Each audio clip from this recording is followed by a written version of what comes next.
Hello, everybody. Hello.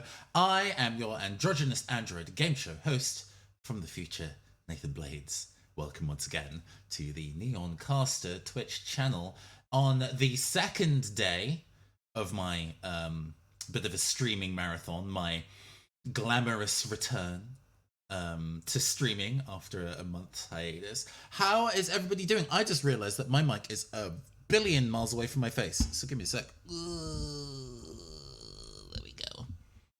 There we go. I probably sound a lot more clearer now. Hi. How is everybody doing? Please do let me know if my levels are good.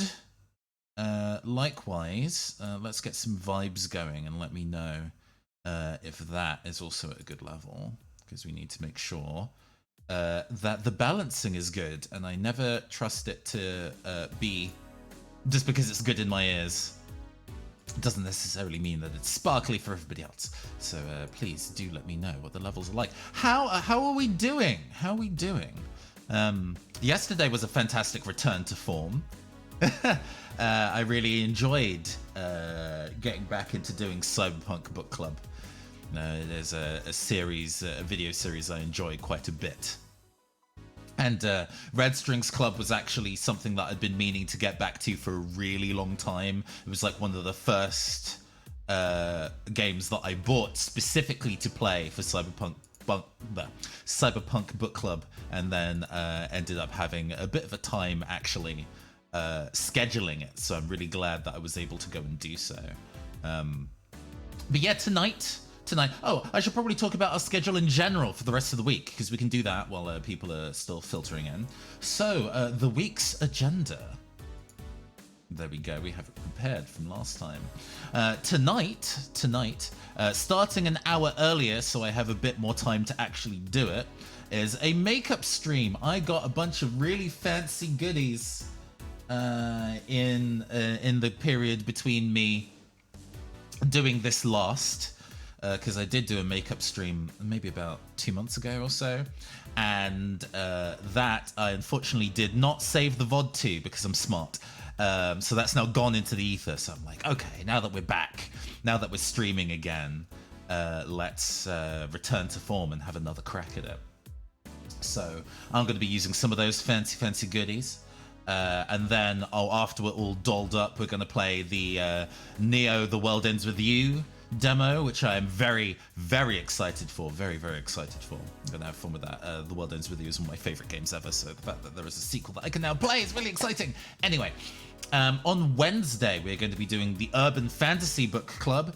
Similar vibe to the Cyberpunk Book Club, but playing games in a different genre. We'll be playing Disco Elysium. And Ruben, friend of the channel, is also going to be joining me for that. On Thursday, we are going to be playing Under Night In Birth EXE Latest Clear with Will, friend of the channel. Love fighting games. I love fighting games a lot. Barely actually find the time to play them, and I'm very bad at them, so it's probably going to be a couple hours of me getting my ass kicked, but I'm really looking forward to it. On Friday, and this is a little bit more up the air. We haven't secured all the players for it, but I'm hoping we'll be playing a tabletop RPG on Friday. We'll be playing Sexy Battle Wizards, a one-page RPG by Grant Howitt. Although, if that happens to not be running, we will be doing another session of Cyberpunk Book Club instead. Game TBC. We'll see what game that is. We'll see what the game that is on the Friday if we do run that. And on Saturday, the big finale event of the week of streaming, of the return to streaming, we will be having a VTuber debut. This channel has been called the Neon Caster for 2 years, but you've never really met Caster. They've been a JPEG. For a really long time. I've PNG tubed as Caster on a handful of occasions, but Caster will be debuting in 3D. 3D, everybody. No, I'm gonna turn to schedule so you can see my face. We'll be debuting in 3D on Saturday, and I'm so excited. So excited. So I do hope that you will all support me for that. Yes, indeed. But tonight, we're gonna be doing some makeup because I've actually not done that in a while. The period of time of me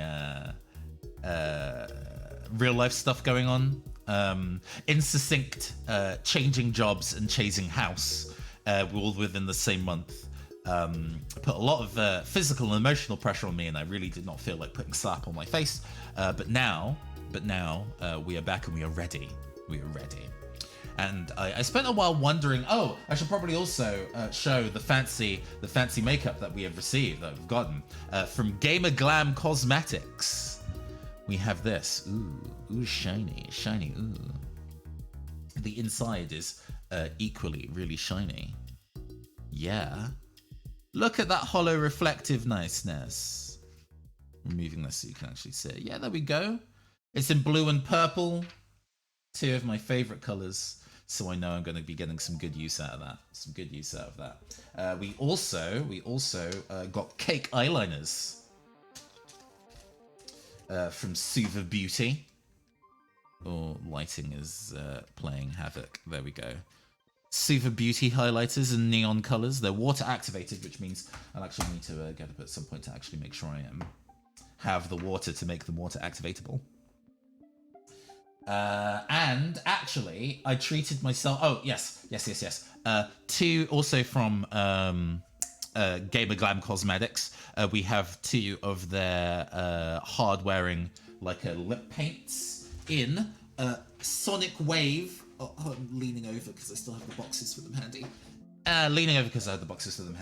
In Sonic Wave and Rosebud. Rosebud is a bit of a choice as a name. Rosebud is definitely a bit of a choice as a name. An interesting one to choose. My gay ass thinks of that as something else, but we're not going to think about that too hard. And also, actually, because I was out a couple days ago and treated myself to it, I don't know if I'm really going to find the opportunity to use them in the look that I have in mind, but I got the Fenty Beauty Gloss Bomb Cream in Fruit Snacks, and their Kilowatt Foil in Sangria Sunset and in Mimosa Sunrise, which I observed for a while and went, ooh, that shit's pretty. Let's find an opportunity to use that in something, and I never actually got around to buying it. So now it's mine. I don't know if I'm gonna be using that for the look today, though. I had a bit of a crisis on what exactly I would be doing the makeup inspired as / by or what have you. And then eventually I decided upon doing a look from GNOSIA. GNOSIA being kind of like an Among Us style visual novel that we actually streamed on the channel earlier this year. Let's just call it that. No. We're gonna do this. Yeah, Rakio. Rakio is really cool. Rakio is one of my favorite characters from GNOSIA, who is non-binary and a smug bitch, and so I enjoy them a lot. So yes, we'll be doing a makeup look inspired by that. We're not going to be doing the full kind of bird paint on the face, not tonight. We don't have all day. The fact that I'm actually filibustering does mean that I have slightly less time to do this before we get to actually playing video games and stuff. So for sake of time, I won't be going as full in on actually mimicking Rakio's design, but I really love the color story, the neon electric greens and blues and purples in their makeup and their hair. So I'm going to be doing that. I'm going to be doing that look. Right. And just generally shooting the shit, just chilling with all of y'all. Good vibes only. I've made a little bit of a list for myself in terms of all the bits and pieces that I need to go and do to actually finish all of this in the right order and on time. Which we managed to do reasonably well. We managed to do reasonably well when I did this last. So we'll see if I can kind of maintain the same pace. I've already moisturized, but I haven't primed my face yet. So we're going to be starting off with the ordinary high adherence silicone primer. Oh god, this is going to be a lot harder to do because I do not have my glasses on anymore. So I'm getting the angle right for these things is going to be a little trickier. So I do apologize if I'm showing the thing and it doesn't show up very well. I will be doing my best. I've also made sure that the chat is in a really large font size so I can still read it without my glasses. Which just goes to show how much I learned from the last time I did this to be better prepared. You only need a little bit of primer. Some people really like to go and slather the primer on, and I find only using little bits of it, and actually in tandem with two primers, we're going to be using two different primers for this. Using a little bit makes it sit a little better on my face, I think. Primer is often used to smooth out the texture in your face. Like the silicone primers in particular are popular because they help I'm also using an illuminating primer, so hopefully the kind of like bones of my cheeks and my nose are going to be catching the light from the ring light behind me a little better, and what remains of the daylight outside. Actually, this new desk where we're sitting up is facing the window outside, so I get a lot more natural light, which is nice. You know, never has this webcam had me as well lit as I am sitting at these. Okay, primer done. The next step we're going to be doing is our brows, because brows and eyeshadow are some of the things that end up taking a lot of time and can have a lot of fallout on your face if we're using eyeshadow. If it's one that's particularly powdery or crumbly, it might drip onto the rest of your face, and that's no good. So what we're gonna do is let's comb it into place first, because we have a brush to do that. So we're going to be doing our eyeshadow. We're going to be doing our brows and eyeshadow first. I have from Benefit Cosmetics, because they gave me a prize package earlier this year of a actually wide variety of products. I'm not going to be using all of them today, but I'll be showing the ones that I'm using. We've got this brow brush. One end is kind of like a spoolie for combing through your brows and not my hair. And the other is like an angle-tipped end, so you can use that to kind of do detail work. So I'm going to be using the spoolie side of it to just kind of, oh god, it really is just catching my hair to kind of get my brows already brushed up and in the right direction for when we start doing this for reals. Just making sure that they are already kind of in a row. My brows are actually, in the grand scheme of things, not that thick. And I actually have super thick brows. I kind of wish they were a little thicker. I think that would be more interesting to sculpt. But because they are as thin as they are, it actually gives me, I suppose, a lot of room to shape them as I would want. Some people with thick brows kind of consider them a little unruly. I should probably be using a brow pencil for this as well, actually. I do have a brow pencil handy. I might need to unearth that. Just to kind of draw in the shape of these, because we want to make sure our brows are nice and defined. Yes, indeed.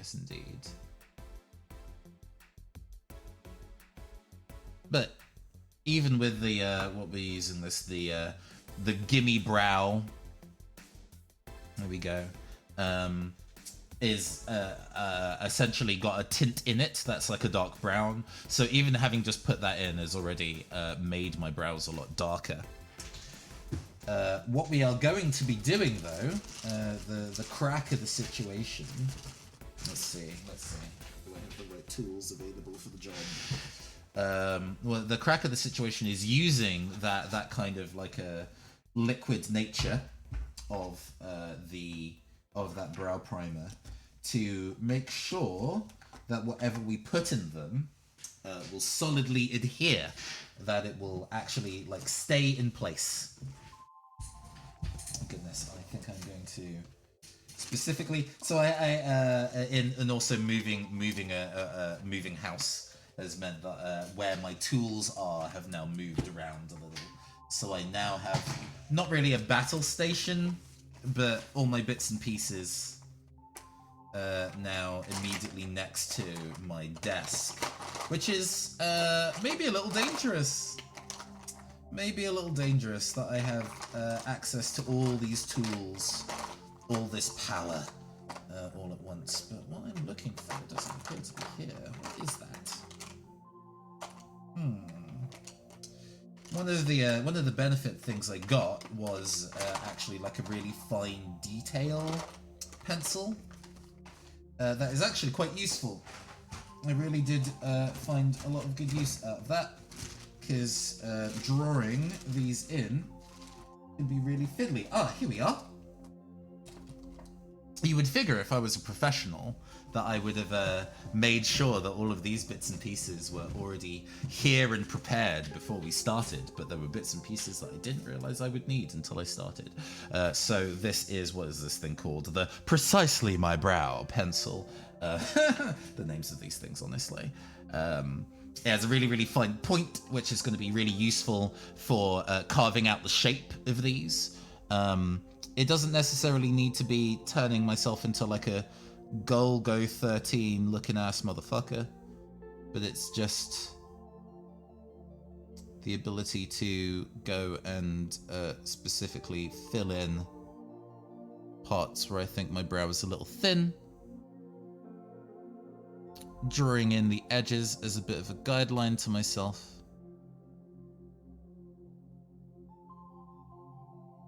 Normally when you do this, you're supposed to be drawing vertical lines through it to make it look, you know, naturally like hair, which I sort of do. And then remember that I actually am doing this to the internet with a camera that is good, but not amazing. So, having the ability to, I did that very, very low, God. Having the ability to drag draw it in just a little bit.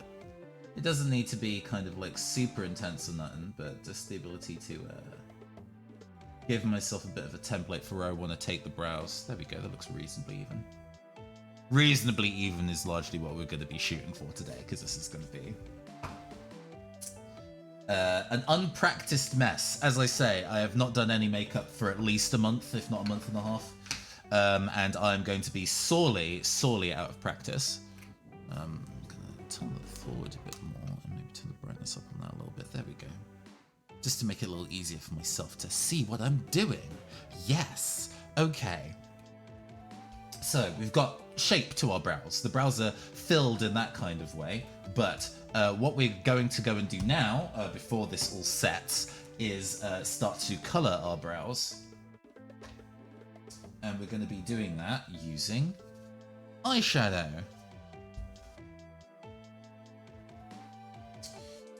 So Rakio, in the picture that I showed before, has kind of like a feathery headdress that they wear that goes from kind of like a purple to a blue to like an aqua. And we're going to be hitting that kind of vibe in our brows. So we are going to be starting with the deepest purple that they have, which is a mythic. Like mythic purple, like the rarity. You get the jokes, you get the jokes. And we are just going to be taking a big, big, solid dab of that. Just loading our brush with that MF. And we're going to be just... Am I doing this in a way that isn't blocking it being shown on camera, hopefully? Just kind of like taking it through my brows.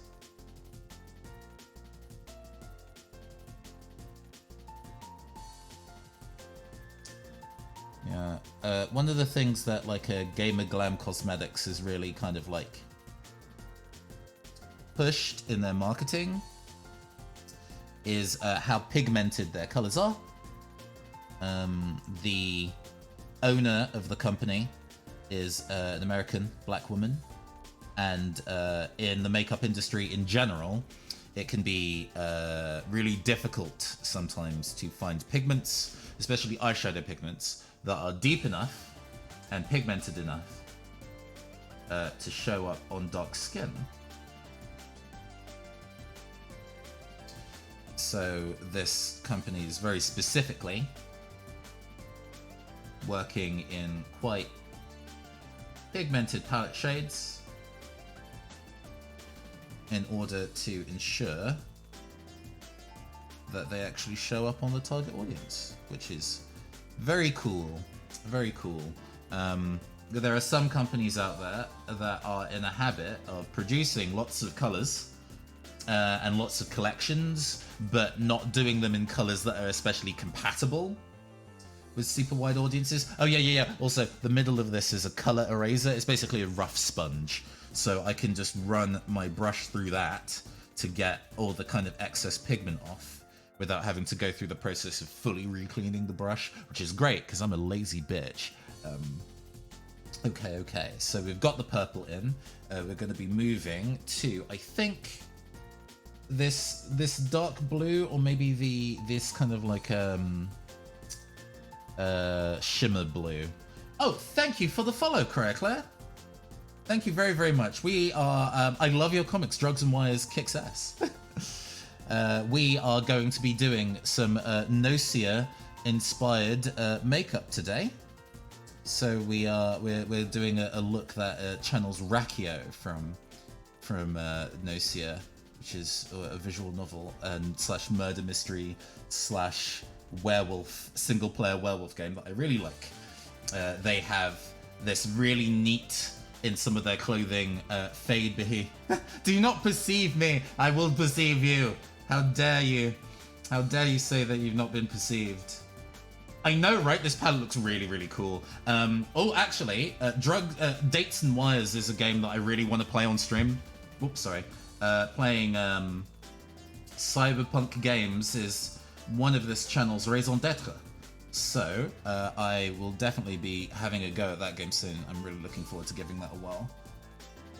Okay, so we've got the blue in, you know? So you can see now already there's that fade between the purple in the middle going towards the blue, and then we're going to be going for this really bright electric kind of green at the edge.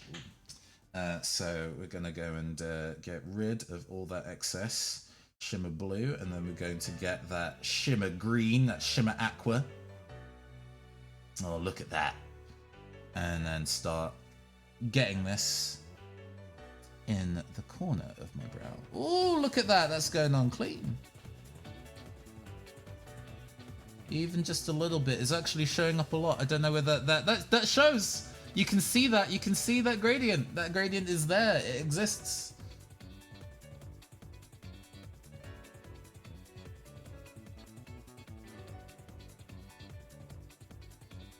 Nice. So we're gonna do that on the other side as well. A friend of mine is they're a huge fan of doing colored brows, and I was kind of like, oh man, teach me your ways. I'm super jealous. They like doing a bi brow, like a bisexual colors brow. It's super cute, super cute. I could do a non-binary brow, but part of that is black anyway, so it wouldn't necessarily be that fancy. And I wonder how to get it to fade from purple to yellow like that. Maybe that's an experiment for another time. But yeah, that looks good. I'm digging that. That looks very clean. That looks very clean, very obvious. So we've got the kind of like highlights of the brow now by doing this, but what we want to do now is cement the deeper colors in the brow, because, you know, our hair is made of both, is of a variety of colors. It isn't just a single shade of brown. It has lights and darks to each individual hair. So we want to mimic the nature of that by using, of all things, liquid lipstick. Liquid lipstick is actually fantastic for doing one's brows. Which sounds like cuckoo bananas bullshit, but keep with me, keep with me. So we're going to need a purple first. Where did I put the, there we go. I have all of my, like, fancy liquid lipsticks in the limited run delivery. I think I got, what did I get delivered to me? I got Valhalla and Read Only Memories on Switch delivered to me by limited run, and I was like, this box is exactly the right size for all of my liquid lipsticks. So if I could show you without tilting it all out. Yeah, there we go. So we're going to be using, there should be a dark purple in here unless I've put that somewhere else. Oh god, did I put it somewhere else? I think I did. I'm smart. Boo! Boo, it's not in there. It's in here. It's in here. It's in here. It's in here. It's okay, we safe. The Real B Cosmetics Dark Purple, which is called Magic Girl Magic. I love Real B Cosmetics as a brand. I went to IMATS, which is kind of like a makeup convention, like an anime convention, but for like makeup brands. I know, amazing. And all the professionals go there, and I'm just some guy. I definitely didn't do. I wasn't doing as much makeup then as I was now, so I've definitely learned a lot about how to do makeup in the intervening period of time. But I ran into the proprietor of Real B Cosmetics at that, and I have been using her liquid lipsticks ever since, because not only are they super pigmented, which, you know, we love that. We love colors that are bold and pigmented enough to show up on our skin tone. They also stay like a motherfucker, which is the most important thing, actually. It takes me so long to do my makeup. I want, like, makeup I can fucking eat like a rack of ribs in, and it doesn't go anywhere. You know what I mean? Like, why would I spend 2 hours working really hard on doing a look to just take a single sip of wine and all of it just be stripped off my mouth? Absolutely not. So yeah, we go for the super pigmented, super long-lasting kind of bits. So we've got the purple in there. We're just gonna go and do that on the other side as well. Doing this cross-handed is always so fiddly. And yeah, the control of it is so much better on this side.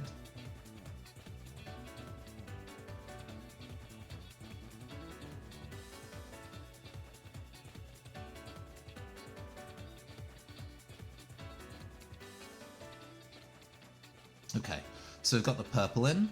Fantastic. We're just going to remove some of the excess of that on my hand. Keeping a little bit in the brush isn't going to be too big of a problem, because we are going to be fading it into other colors as we go. So we're going to be using the Sonic Wave lip paint from Gamer Glam Cosmetics. Called that because it is indeed Sonic Blue. Didn't Sonic have his 30th birthday like last week? There was like a whole concert and everything, which I didn't check out, but I need to. Speaking of which, we've got Sonic Adventure 2 music going. Oh, it smells great actually as well. Wow. Yeah, scented makeup can definitely be a bit of a yay or nay. I'm not a big fan of the really like floral ones. Those can be a bit much for me, but if it smells like candy, oh yeah. Dun, dun, dun, dun, dun, dun.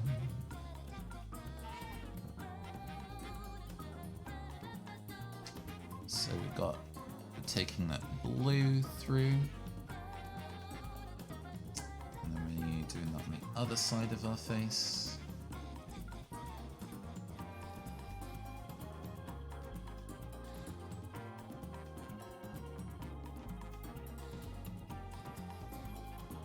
Sick. Nice. Cool. We've got the blue in our brows, and now we're going to go for the mint green. The mint green that I happen to have is I bought it before I realized the nature of the person who put together the brand, and that person is no good, so I'm not going to go and give the brand a shout out, but it is the only mint green that I own, so I am definitely in the market for a non-problematic mint green if anybody has one.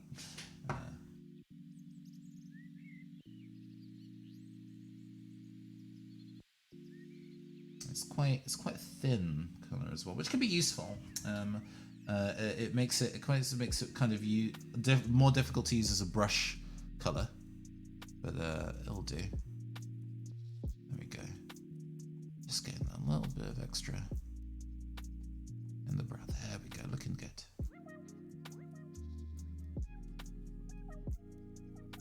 I need a bit of extra of that. Come on, there we go. Nice big dollop of that. Okay.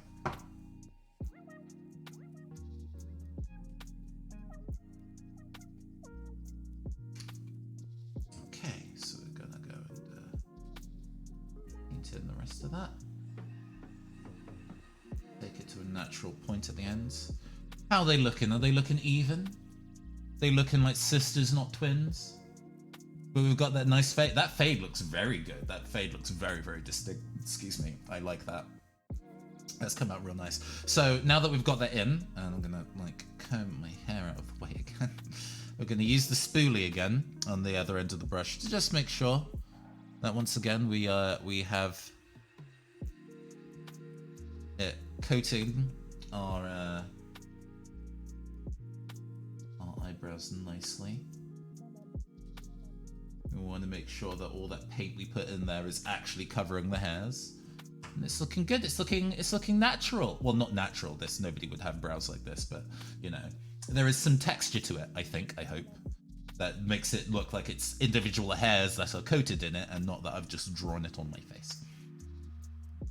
Okay, nice. Brows are done. Check on the brows. Hell yeah. And next up, we're going to be going and doing our eyeshadow. For the eyeshadow, I like to do this in kind of like 2 steps. I have the Urban Decay primer potion that I have had pretty much since I started doing makeup. Oh, this isn't a brush I'm going to use. There's a brush in here that I like using as my primer brush. Oh, here we are.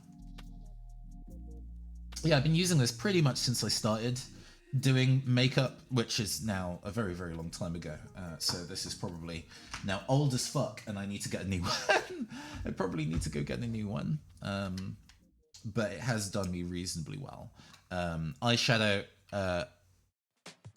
will perform differently on different skin tones, but also it's nice to give it something lightly adhesive.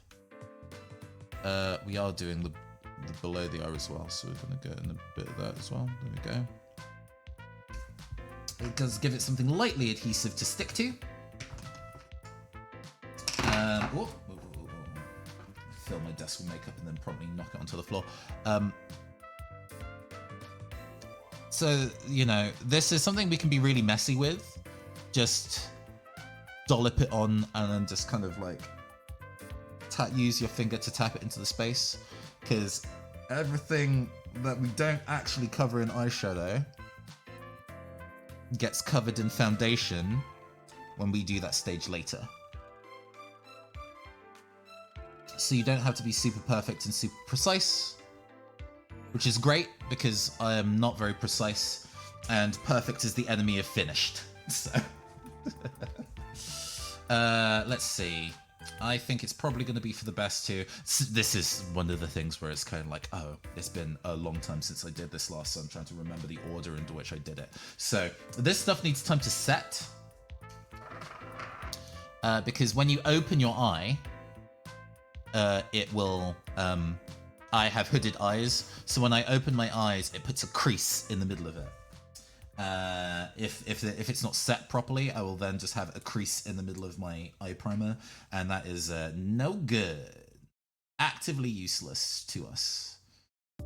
So I've got this kind of like, I think this is a NYX. Yeah, it's a NYX eye base in white.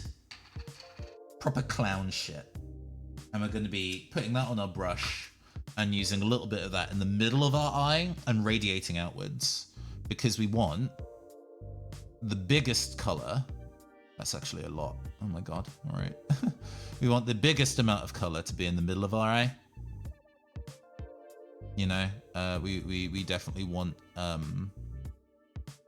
to ensure that what is in the middle of our lids is the most visible, because the stuff around the edge, as I say, is going to be either blended out, covered in like concealer.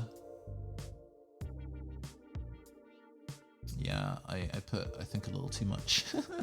Oh boy. But that's okay. That's okay. So it now looks very white, right? Very clown. Especially on how my camera's picking it up. It's picking it up a lot brighter than it feels actually in real life. But that's fine. So now that we've got that on, I think now is actually a very good time to start putting the eyeshadow on while it's setting. Powder, any kind of powder, is a really good way to make sure that your that the base that you're using doesn't go AWOL and start sliding off your face, right? So the process of me actually putting powder on, eyeshadow on, will actually kind of keep it in there. So I have a little grimoire that I use, Love Your Eyes, that has like a whole bunch of different eyeshadow pattern shapes. I am the kind of person where if I don't have a guide to look at when doing it, it will go horrendously wrong. So it's nice for me to kind of have a guide. So I've got this going as a kind of reference for what I need to do. So I need to point to the inner corner of the lid and then the outer and reverse C. We're not making it angular, we're making it round. Okay, I can do that. In blue, in a dark blue. And then we're going to go to the lighter blue in the top. And then we're going to be using an electric liner to do the rest. Yes. All right, cool. God bless me for picking a simple look first. You know, I could have definitely picked something that was a nightmare to actively do, right? So what we're going to be going for this, we're going to be using, I think, Utopia on the outer edge. This is the dark matte blue. We're going to be using Destiny on the inner, because we like to have a little bit of shimmer on the inner corner of our eyes. And then we're going to be using Portal in the middle to like make that middle part pop. So let's go with the Utopia first to do the outside part. And then out in a C shape around the outer edge. So this is going to be finding the best way to do this properly. Oh god. Oh god. Can this sit there without... Because holding that I think is going to be fiddlier than using this. Yeah, this gives me a much better...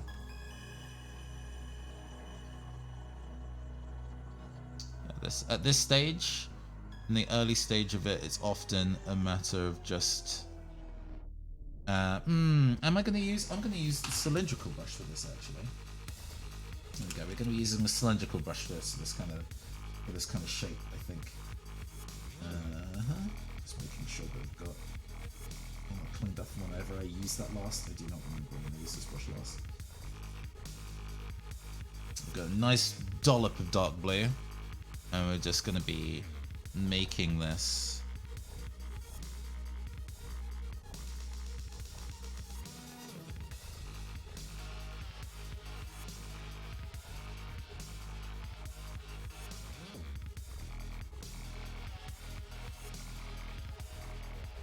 A circle on the outside, because what we're going to be doing is we're going to be blending this out.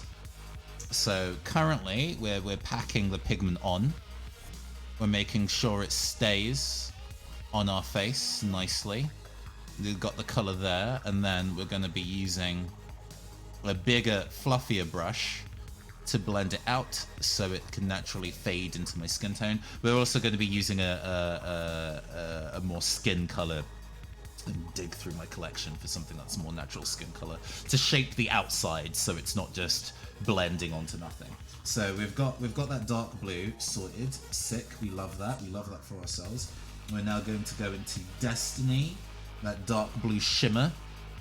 And we're going to be using that on the inside of this crease. And wow, that's very pigmented. I love that. Especially on the white base. It really shows up, right?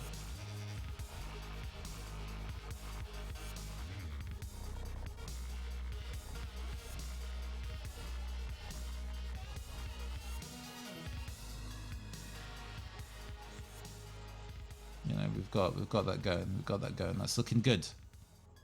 That's looking good. We kind of look like a blue and white flag at the moment before we go and put that middle color in. Do we put the middle color in now? I think we put the middle color in now, then the transition shade around the outside, and then blend that all in at once because we're working quickly and we're being lazy. So let's go and take Portal, which is like a shimmery ice blue, and we're going to pack that. Just pack it on. Just fucking whack that in there.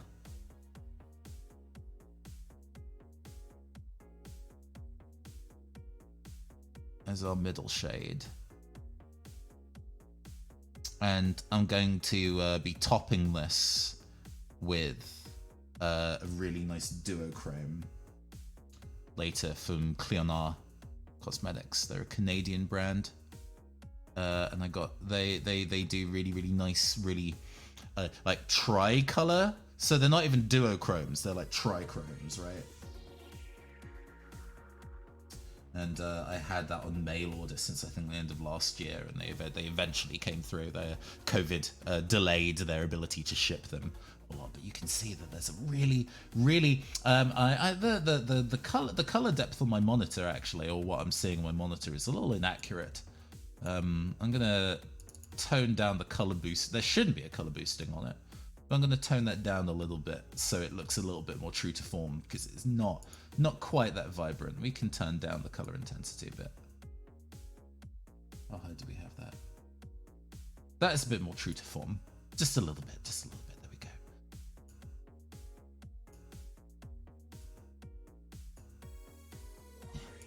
There we go. Fantastic.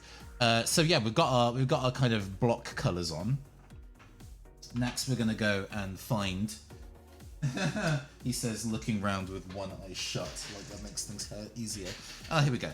We're gonna use the Egyptian Eye palette from ZC Cosmetics. I have a lot of makeup. Yeah, this is super pretty though. What a case. You really shouldn't buy cosmetics based on how pretty they are, and this is mostly just neutrals and like golds, right? But these neutrals, super useful for getting stuff to kind of work with a range of skin tones, and you know, getting something that fits my skin tone too is also a pretty important deal. So I'm gonna remove the axis on this. We're gonna double check which one we're gonna be using as our transition shade. I do believe I'm gonna be using this one. Yes, this one. There's a huge mirror as well, actually, which is great. So we're gonna actually go kind of because I went like this. Compared to some of the looks that I do really big and draw them like up to my eyebrow.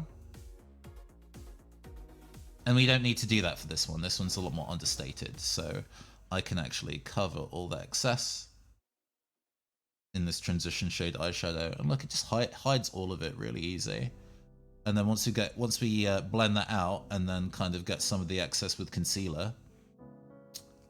Bob's your uncle, actually. It's gonna be like it was never there.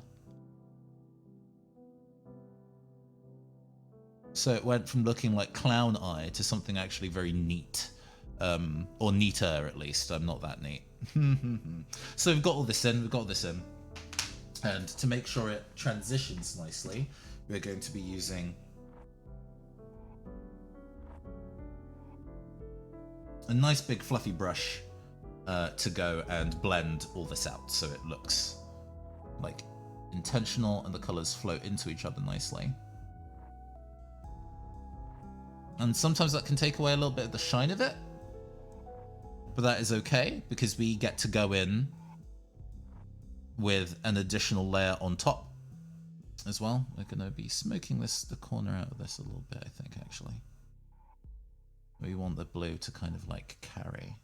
Kind of like pack some of that back in a little bit. So we can use a little bit of the mixture of...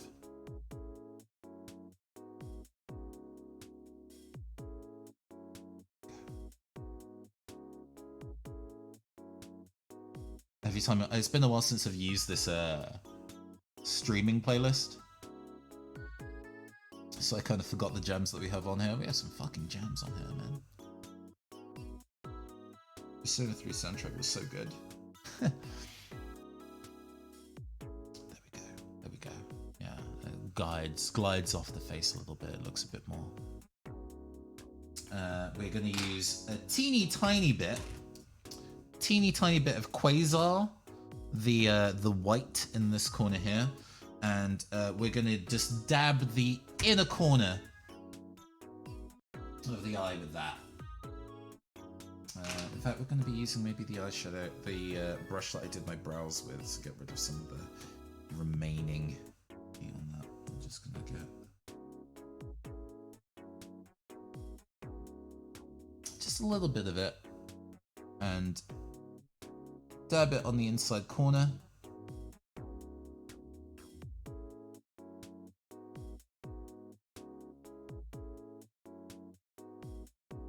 Using really bright shimmers and white on an inside corner can really make your eyes look a little larger. I'm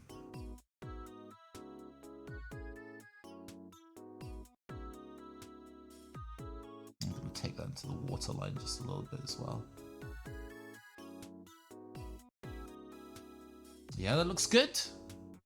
That looks good. I'm happy. I'm happy with that shape. See, yeah. We've got more of an elongated eye now. There we go. Okay, with that out of the way, so we've done that. Let's see if we can repeat it, huh? Let's see if we can do exactly the same thing on the other eye without fucking it up. Challenge start. Challengey starter. Right, so we're going to be wanting to use the primer potion again. It's over here. Good boy. This is the point where things could possibly get mighty wrong. So we're gonna be using less than before.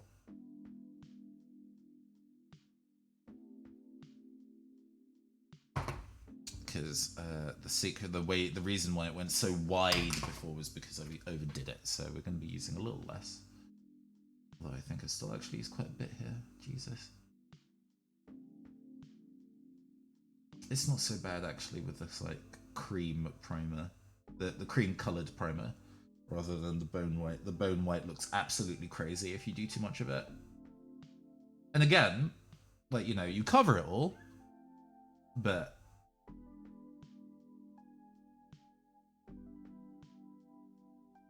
I find most creative processes actually have this kind of energy where you're like, we're going in with intention, we know what we're doing, and there'll be a part way through where it looks hideous, you know, like you're like, oh no, this is all going wrong, this isn't what real art is supposed to look like, but then you like take a breath and realize that this is an intermediary stage where cleanup or finalizing or refining actually happens, and it hasn't happened yet.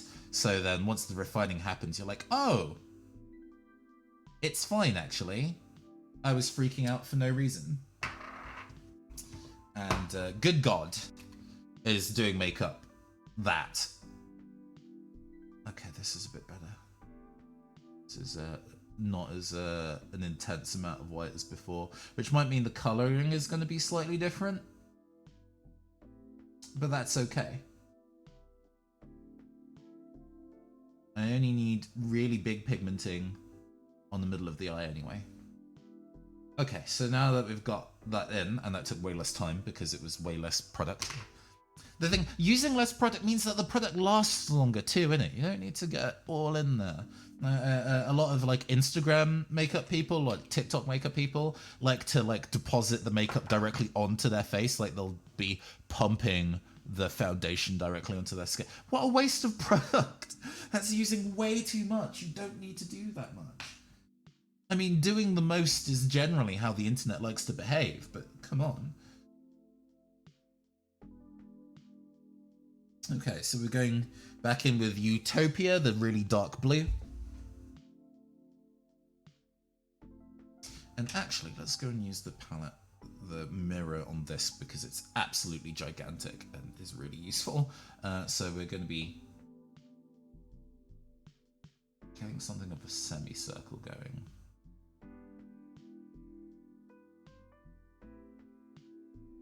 How big should the semicircle be? Yeah, no, this is roughly the right height.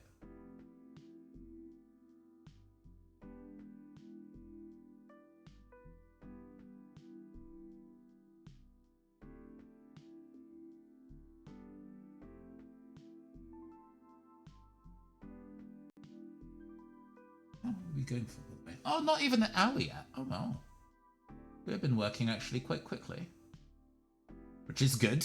I didn't want this to take too long. I love doing makeup, but I also, you know, I realized that, you know, people are possibly excited to get to the playing of the vidgam part, so I won't take up too much of your time. When we did this before, I specifically timed myself to see if I could do a full face in 2 hours. Excuse me, inhaled a little bit of eyeshadow dust there.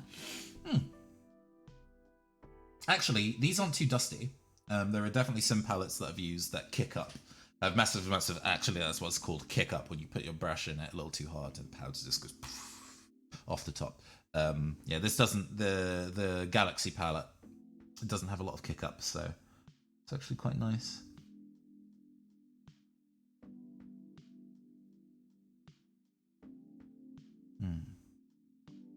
Also layers quite well. I mean, lots of dark colors, especially on primer, can end up being a little patchy when you do the first layer on, and then you go in with the second layer and it's fine. And this takes to the second layer actually reasonably well. I think I've cut it in a little. Excuse me. I think I've cut it in a little bit too much, but that's fine. Yeah. It just needs to. Well, once it's blended, it'll be Gucci. And we're going to put a little bit of that in the lower lash line, but not a lot. Fantastic. Then we're going to be taking our flat packer brush and going in with Portal. And just slathering that on in the middle of the eye.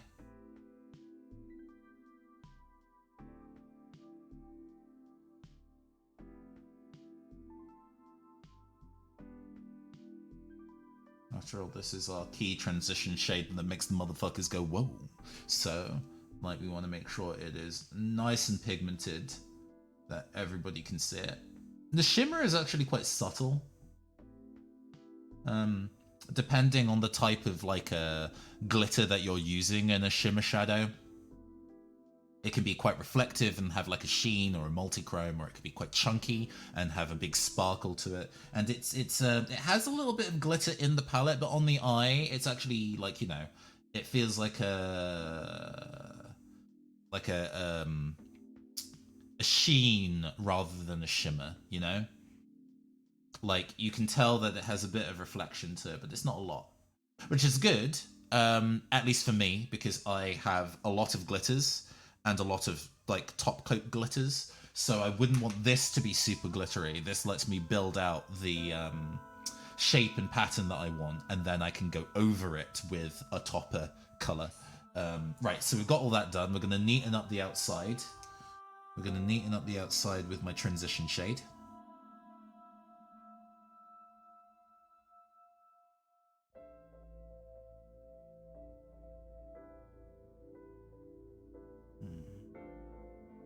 Just packing that on there, just making sure that we don't see too much of the primer that I was dabbing in excess earlier. And actually, because I didn't do so hideous of a job of it this time on this eye, it's actually not too much cleanup. But also, having something roughly in your skin tone around your eyeshadow look is a good idea because it gives something to blend to, right? If you didn't have it there, when you blended it, it's not necessarily blending it into a color that's your skin tone, it's just brushing the excess off your face or into your primer or whatever, and the transition won't look as smooth. So this is actually putting a gradient color in between between the blue and my skin tone. Actually, speaking of blue, I'm going to put a little bit more of the deep blue shimmer Destiny. Oh, no, wrong one. Fuck me. God damn it. Well, now I'm going to have to do a little bit of that this side as well, otherwise it's going to look uneven. Cool. Happy accidents. Happy accidents. Sorry, we want the deep blue matte Utopia to fill that out, because I think it needs a second layer. It needs a second layer, and I think it's going to be what makes it once we start blending this mofo. God, the color eraser is really useful. I am very glad this is a thing. It probably needs, it's removable from the palette, so it means I can go and wash it later. But as somebody who's very bad at cleaning my brushes, having something that lets me clean the brushes on the fly is actually a fucking godsend.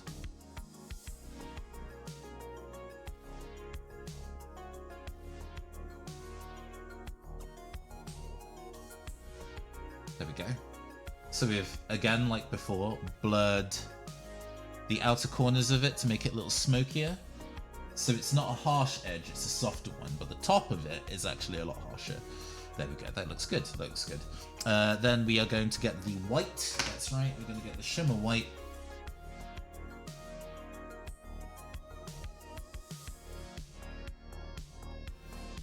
And put that on the inner corner of our eye. Quite a bit of it. We are streaming after all. Painting for the back row is part and parcel of the job.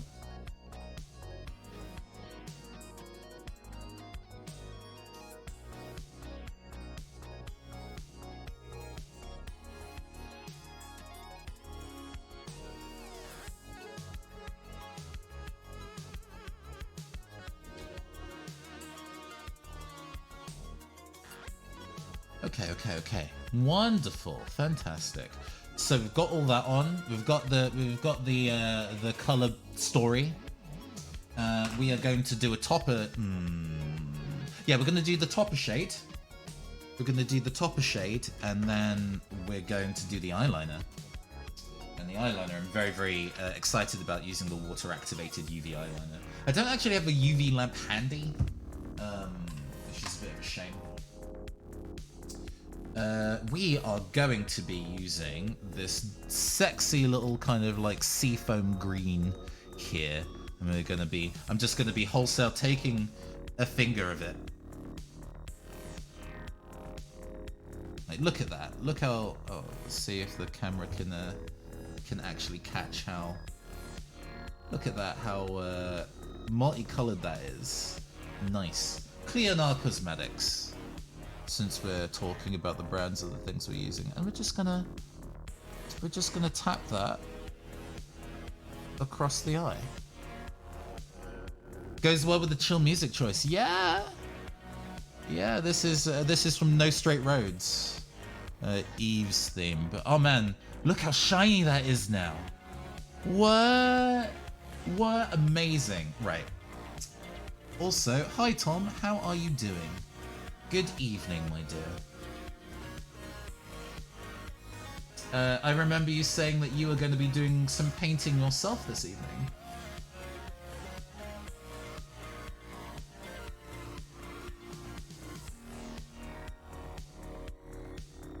Wow.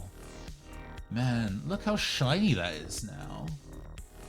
Bomb as fuck. We love that. So now we've got all that in,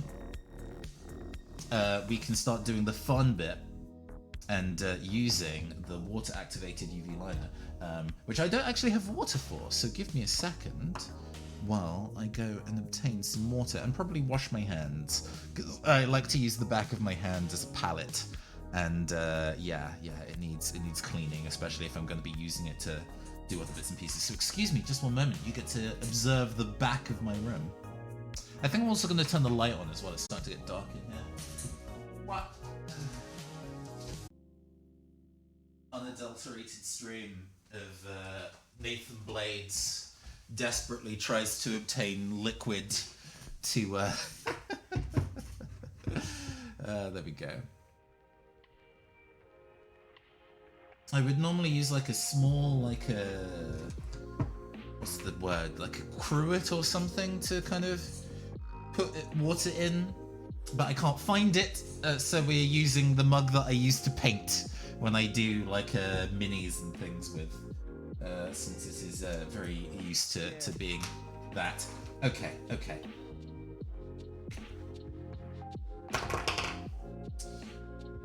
Right, let me get the grimoire. What are we looking at in terms of where we need to put the liner? We're putting the liner on the lower lash line. Okay, just the lower lash line, we can do that. So this is the Suva Beauty UV Brights palette. It's called that because quite literally, these are UV active, which is very cool. Let me move my chair a bit more forward. There we go. And since we're doing the lower lash line, we could use the green or the blue, but I think we're gonna go with the purple again.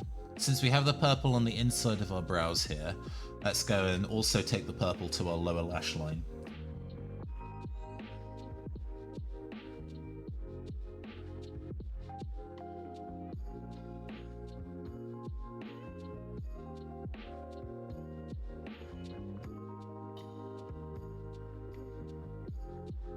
God, doing the lash line is actually something I find quite difficult, so I might be quiet while I'm doing this. Apologies.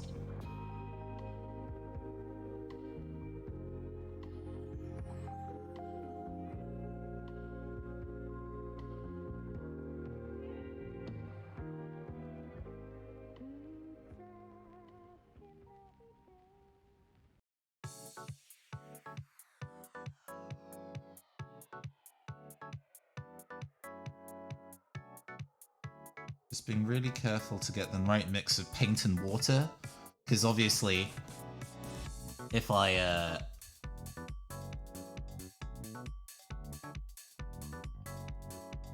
go in too hard on the water, then the liner will be runny and won't go where I want it, so it needs to be the right mixture.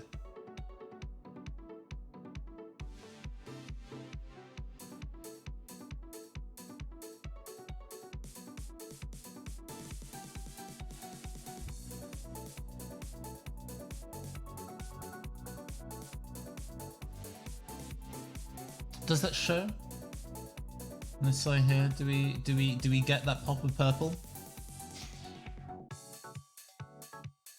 One of the things I do need to work out now that I'm essentially shooting in a new place is getting the color balance right.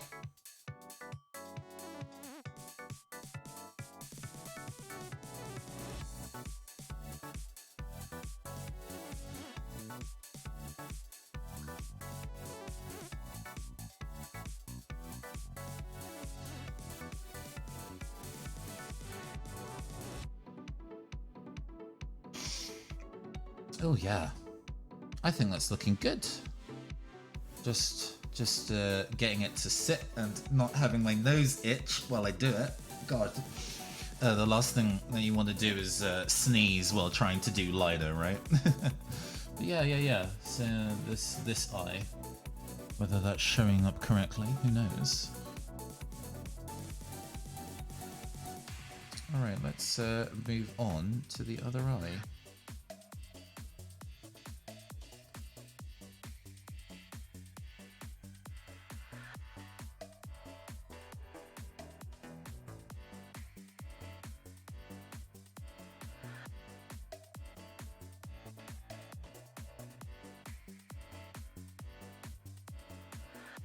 I tell you what, I'm never going to fear the idea of actually putting contacts in when I do actually resort to getting contacts though.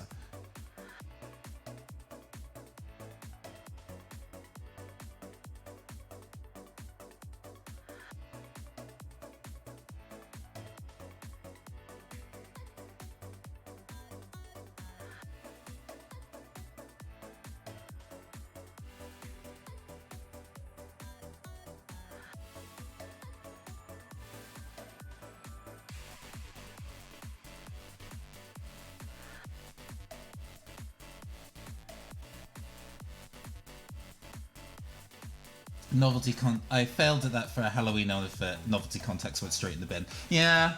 I've actually never attempted contacts before.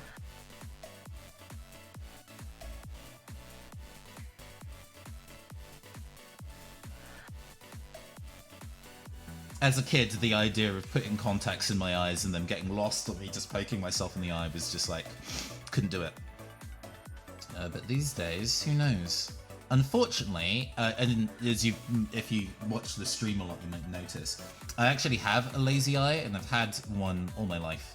This eye is prone to wandering, and I wouldn't like the idea of that eye wandering and then the contact also going wandering. That feels like a terrifying time. So, a thing to speak to my optician about one day, I suppose.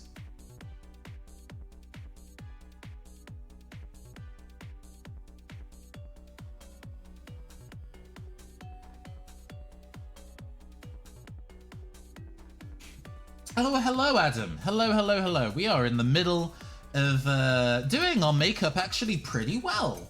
I was initially quite fearful about this being really difficult today, since it's been a month and a half since I last did my makeup, but this is actually going really well. We just put a purple eyeliner on our waterline just there to get that additional bit of pop. I think we'll probably be using... I think I'll return to using the liquid liner on the rest of my face in other areas when we go to finishing. Stuff like shaping the shape of my lips, maybe shaping the edge of the eyebrows a little bit, just for that little bit extra pop. But for now, I think the eyes are done. We'll be doing mascara and lashes at our final stage. Thank you so much for the follow, SCT Hyping. Welcome to the channel. Okay, so we've got eyeshadow, liner, foundation. You would figure that you would do foundation really early, but actually, because under some circumstances when you work with eyeshadow, it can be really powdery and fall from your eye as you're putting it on. If you've already put your foundation on and then all that powder falls off, it's just going to sit on your cheeks that you already did and you're going to be mad about it. Hello, Rack Not Jake and Sergeant Hyping. Sorry that I'm leaning all the way in. I normally wear glasses and I've had the chat font put really large so I can actually see it. But yeah, thank you for hanging with us. We are doing just chill makeup bits now. And then once we're done with the look, we're going to be moving on to doing the World Ends With You Neo demo on Nintendo Switch, which I'm very excited about. So we're going to be using, because we're going to be lazy again today, we're doing this quickly, we're going to be using a beauty blender. Beauty blenders are essentially big sponges that absorb water in an interesting way. So they essentially help your makeup product to go a little further. So I've already dampened the sponge a little bit, squeezed it out and kind of left it to dry on the side. And it means that as I apply my foundation, it's actually going to be lighter coverage. So for those who do not know, and I'm assuming I'm explaining some new makeup ideas to some of the people watching, I know that Tom isn't necessarily one for makeup. You can get foundation in lots of different coverages. You can get full coverage foundation, which is what that suggests. It's going to be really, really thick on your face. And will cover everything. And you can have medium and light coverage foundation that lets some of the skin tone through. And what we're going to be doing here is, instead of going super thick on the foundation, we're going to use the sponge dampened slightly to mean that we still get my face shape and face texture through on the other side. But we're just getting a nice even tone. It also does stuff like hide my beard line. So you don't get just grey on the lower half of my face while I'm putting these together, you know what I'm saying?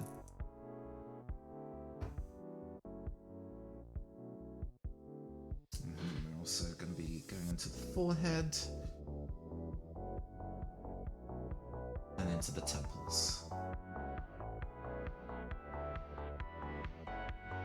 It's also been relatively hot today, so to be dampening my face with a cool sponge is actually kind of nice. I'm just going to put a little bit of extra on the nose. The nose can be a bit of a problem area for me, so we're just going to make sure that that is nice and covered.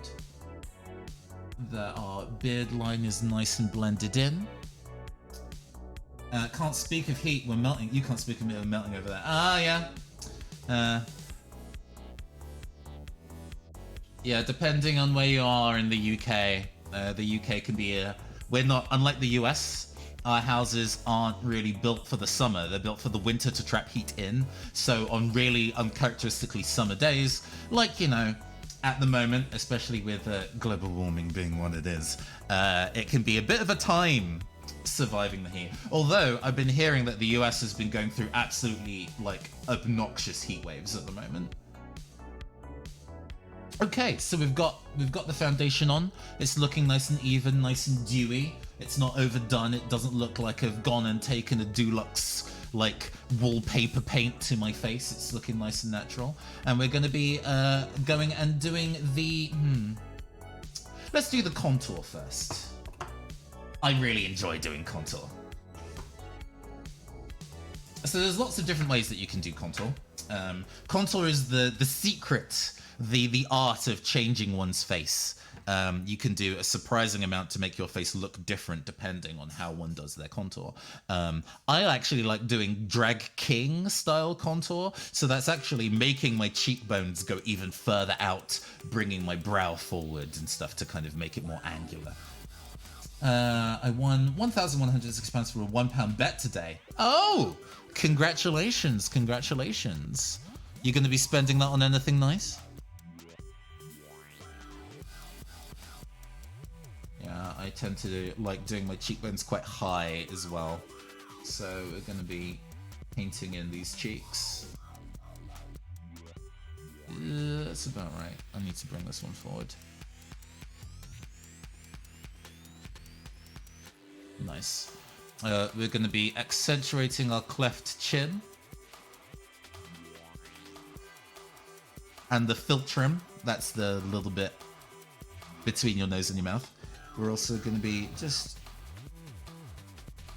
darkening this area between... Now, there are makeup people that would kill me for actually just drawing straight onto my face like this. You're really not supposed to do that. We're also going to be darkening our temples.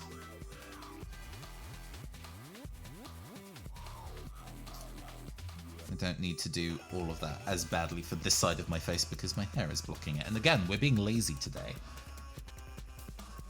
Okay. So we've got all that down. And then we're going to be taking a foundation brush. Ordinary ass foundation brush. And just blending that in a little.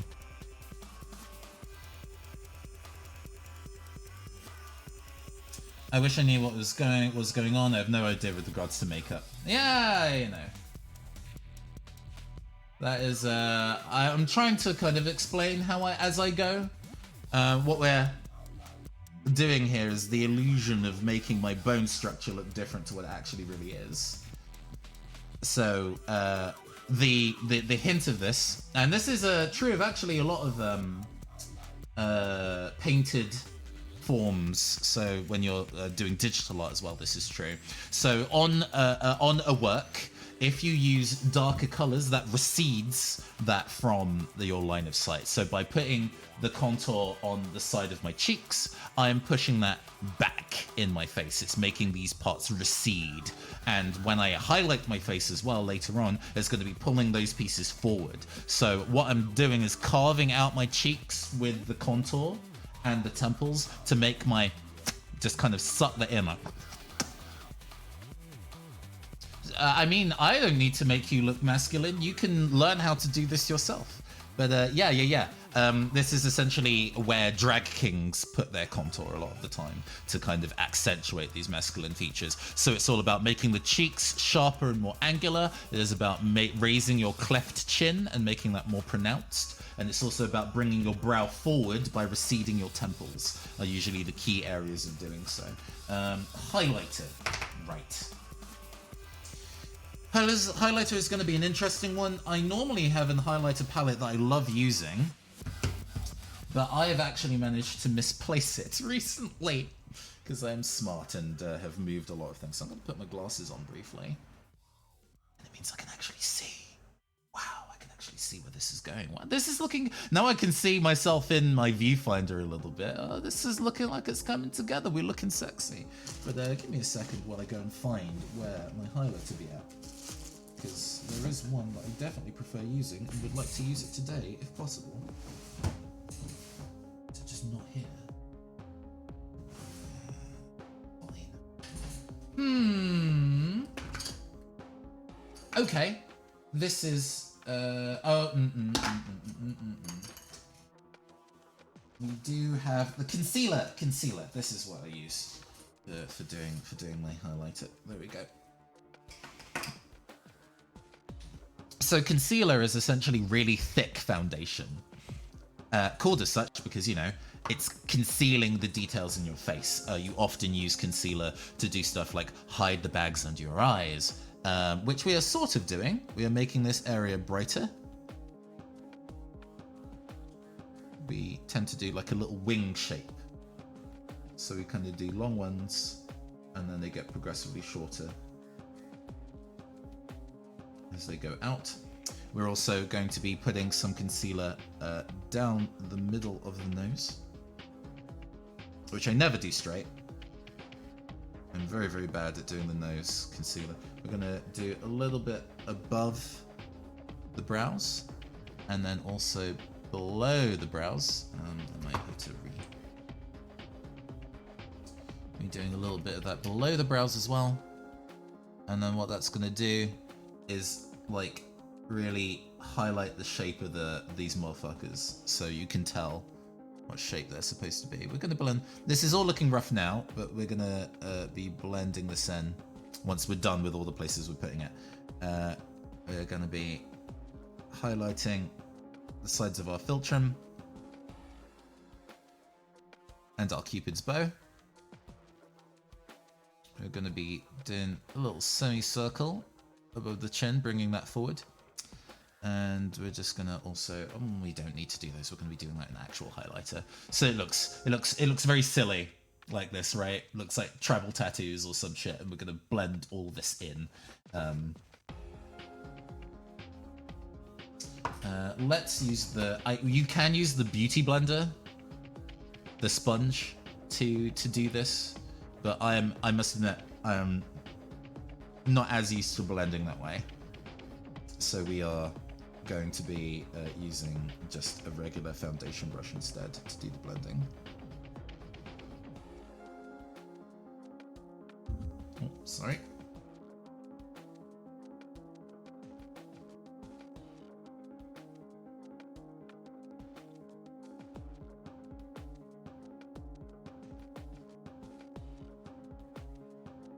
And under this eye as well. There we go. And here. I'm doing underneath the eyes.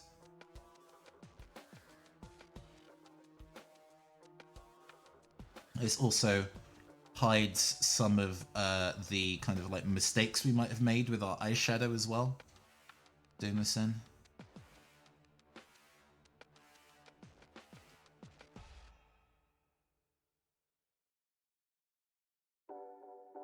We're just kind of getting in there. Just smoothing all those out, putting in the highlights on our faces if we were shading, a painting, putting the light spots on the painting. So now there's actually pretty notable differences between the highs of my face and the depths of my face.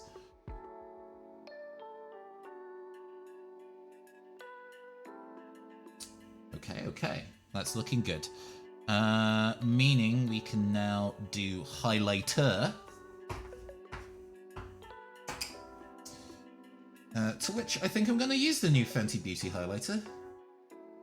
It's not new in general. I think this was part of their opening line, but there's like a duo highlighter that they have.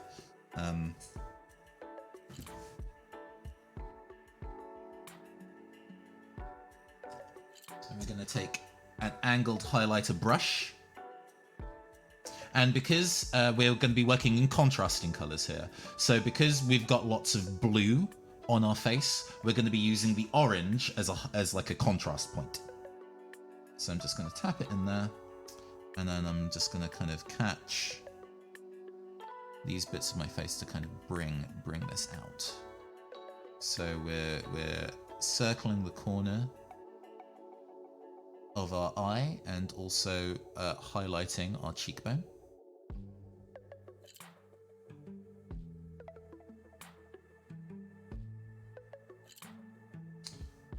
Again, we're going to circle our eye.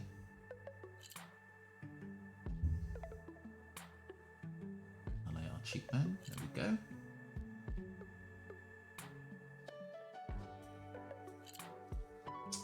We're going to go and we're bringing our brow forward, so we're going to use some of the highlighter above our brows as well. Yeah, that orange really contrasts with the blue. Nice.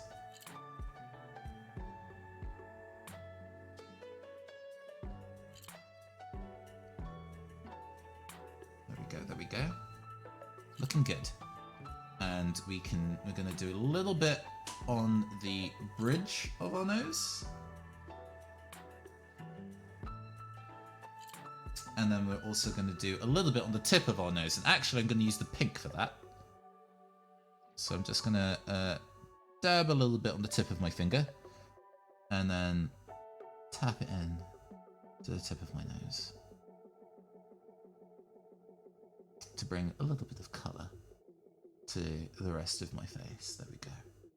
Makes it look very tropical.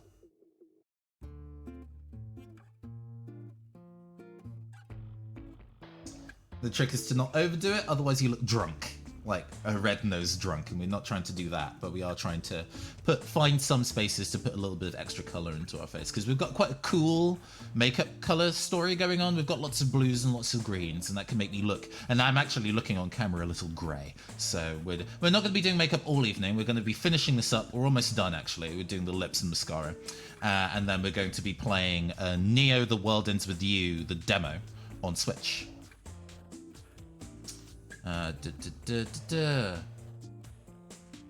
Yeah, we don't need to look too drunk. Tom and I were catching up in person last Saturday, to which there was a reasonable amount of drinking, like an appropriate Yorkshireman amount of drinking, I think he would probably attest to.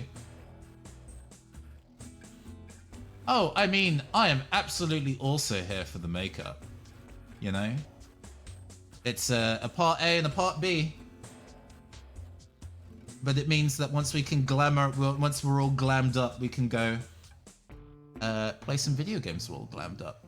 There we go. So we've now got highlights on the cheeks, on the brows to bring that forward, a little bit on the nose, and a little bit on the chin to help bring my chin forward a bit more. And you can actually see now that my face shape is actually a little bit more defined. You can see that my chin looks a little bit more forward. My cheeks look a little bit more sucked in.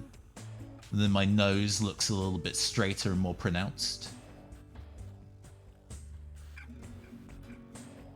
There we go. Whenever I drink, everyone in the house comments on it. Yes, including you. Yeah. Adam, you are definitely somebody who is bad at hiding when you're drunk, I think is the nature of it there. Not necessarily that you're a bad drunk, it's just that you're bad at hiding it. Anyway, that is contour and highlight done, I think. So now, lips. I really enjoy doing the lips. Lips can be a really fun time. I need to think a little bit though. So we can continue with the kind of color story since we're inspired by Rakio, the character from GNOSIA, who has this blue, green, purple kind of color scheme going. We might want to carry that to the lips as well. Excuse me. We might want to carry that to the lips as well. So let's see. What's the best way to go? I think that means we're probably going to be doing a dark purple upper lip and then like a really vibrant neon lower lip. I think that might be a really fun way of doing that. I enjoy doing two-tone lips as well. So let's go get in my box of tricks a nice dark purple for me to use. Oh, this might do. It's my pencil. We want the lip liners. Where are my lip liners at? Clearly, one of the things that I needed to do after kind of like coming here is to revisit the color, revisit my collection, right? And reorganize it. I don't think it's so like overly bulky that I need to start throwing stuff out necessarily. It's just that it's been a while since I've actively messed around with some of it, and I need to make sure that all the bits and pieces are what they need to be. Where are my lip liners? That's really... Ah, here they are. They are in the wrong place. That's why they are there and not where they're supposed to be. Apologies. Right. So we're gonna go in with a wine red lip liner, and we're going to be doing the top lip that way. Let's go and use our big mirror so I can see what I'm doing. Oh, music from the Red Strings Club. We were streaming that yesterday.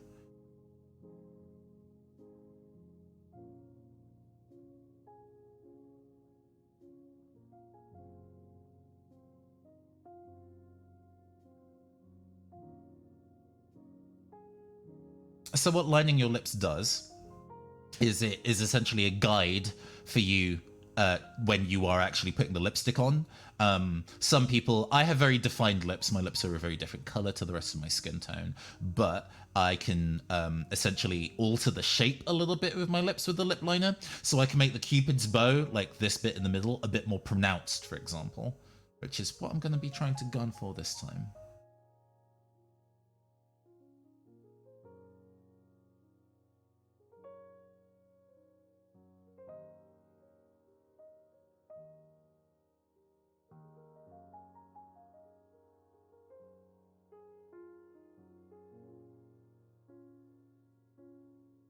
Makeup is all about pulling funny faces when you put makeup on.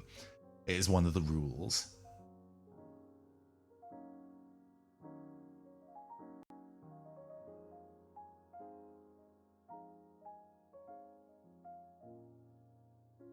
Now, let's see.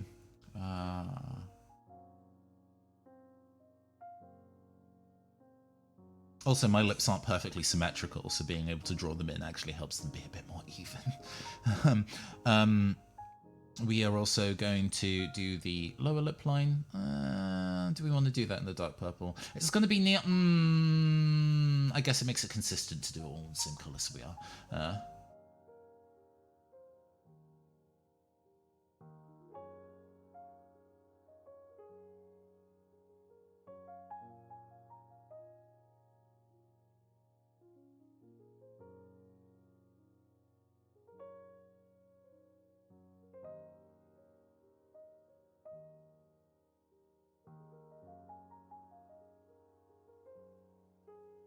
People with thinner lips than me tend to overdraw the line of their lips, so they go beyond where their lips naturally end, so they can make their lips look fuller. But I'm lucky and I don't need to.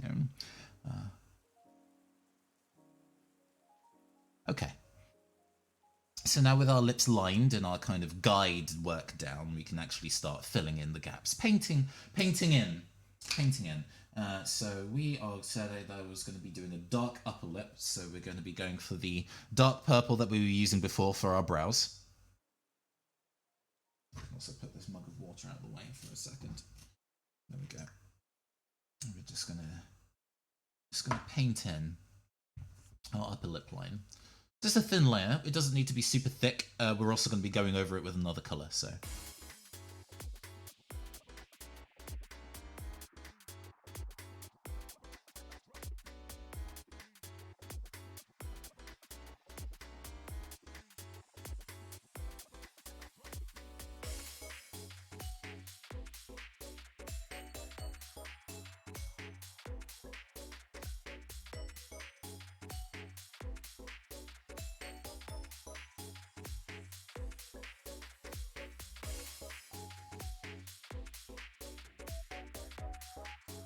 There we go.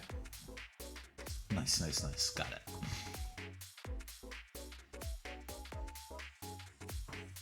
So we've got this down. Nice, deep purple. I wonder. Do I wanna fade it to blue a little bit as well and make that as the upper layer of it? Maybe actually. Yeah. No. Go and enjoy your game evening, Adam. Thank you so much for passing by. The chill makeup times. Get hype. Right. We're going to experiment a little and take another... we've used this also in our brows, and we're going to be using this... Actually, we can use this as the base color in our lips, I think. Or like the inner. Yeah. Okay. We got the plan. So we're going to...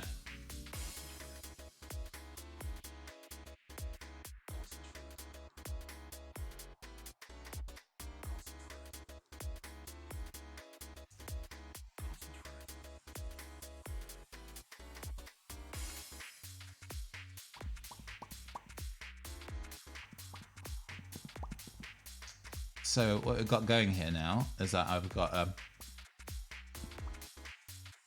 blue fading into purple. And what we're going to do is that we're going to go and finish the rest of the lower lip in green and then top that in a really bright green. And then hopefully that will be a fun, visible contrast between the two. In fact, we might even use the Suva to actually kind of do the covering on top. But first up, the rest of the green. Let's go find a nice green for that. I have a delightful forest green, also by Real Bee Cosmetics, that I quite enjoy. And as before, we're just going to do a nice thin layer. It doesn't need to be overwhelming.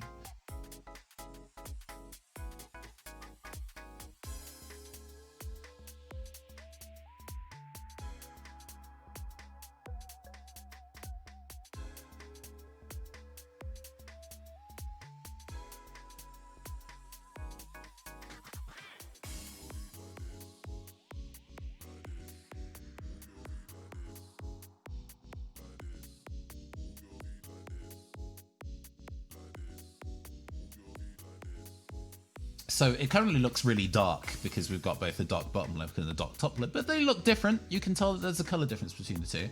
And now what we're going to start doing is we're going to start layering additional color to make it more vibrant. So to assist in making this look much brighter, we're going to be taking the mint green that I was using in the corners of my brows before.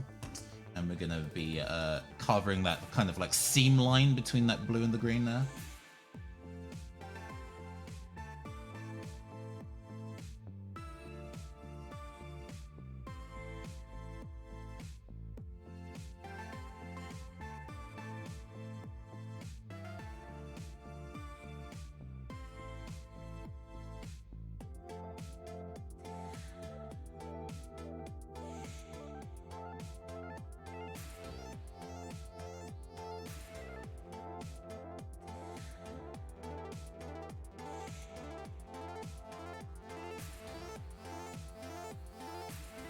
So now we've got a pretty solid green, and now we're going to be taking this into bright green.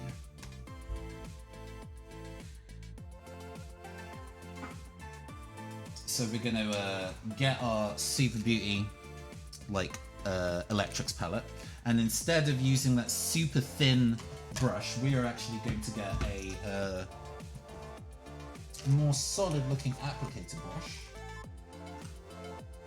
This one will do. Although it needs a little bit of cleaning. It needs just a little bit of cleaning. Thank God for this color eraser that is good at cleaning brushes, because I apparently was terrible at cleaning brushes the last time I did my makeup.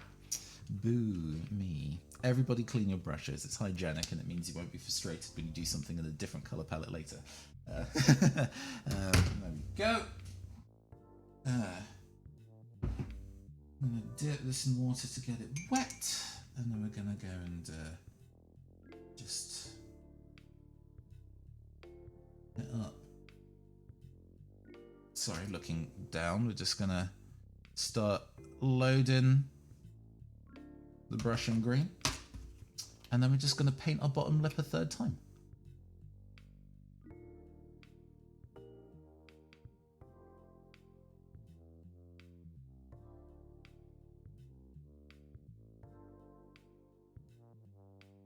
Oh, wow. That is a very vibrant green now. Look. What? What?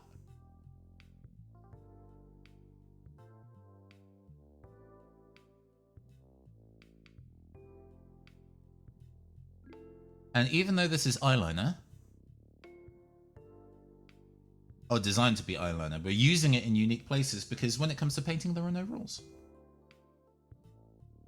Only thing is though, because this is a water-soluble liner, getting this wet will start to remove the effect. So I'm going to have to make sure this is set properly, so there'll be a barrier between it and anything like eat or drink. In fact, let's go top it with some delightful shimmer, and then I think we'll be able to call our lips done. We're going to be using this. Wow. There we go. And we're going to take that. We're going to take this lime green chrome here and use that. So I'm just going to go in with my finger. Bold as you like. Again, super pigmented as a thing. Like, goodness me.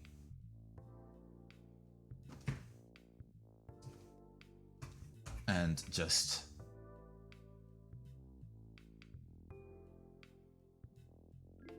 tapping that down on top.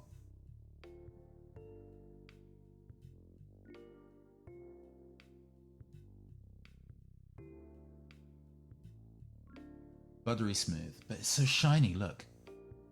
Ooh, what a shiny bottom lip that is. Yeah, very cool. Love that. Mwah. Nice. Okay, amazing. Right, let's start bringing it on home, everybody. We are almost done. You've all been very, very patient. You've been fantastic viewers while I've been relearning how to do makeup again, like Jesus Christ. Mascara and lashes. The final stage, pretty much. I've only done lashes once, so it's going to be... Mascara I've done a handful of times, and that requires a little bit of practice, I guess, but yeah, lashes is something I've only ever done once before, and they were a little bit wonky, but we'll see if we can do it. We'll see what we can do. We'll be doing our best. So we're going to be...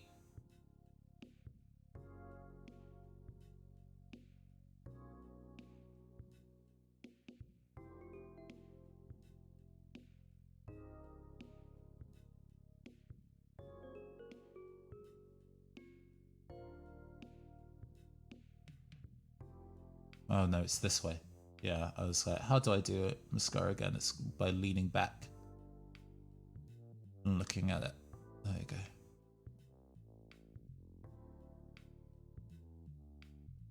This is mascara is one of those great ways to go poke yourself in the eye if you're not used to doing it correctly.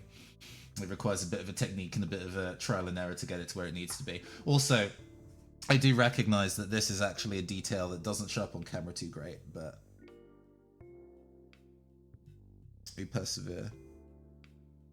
this mascara is actually blue rather than black, as you can probably guess from the packaging. We are, however, using black lashes. I think the blue kind of helps things. I think the blue is going to help blend my natural lashes into my eye makeup a bit better.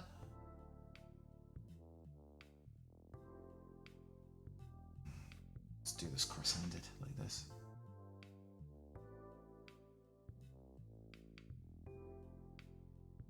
This is a very Nathan Blades color scheme, actually, as I continue to poke myself in the fucking eye. As I continue to work on this.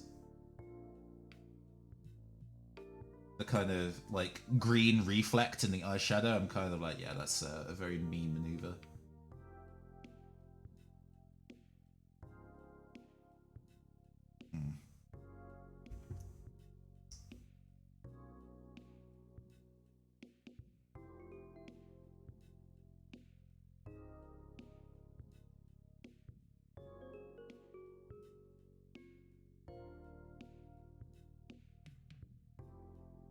Okay, right.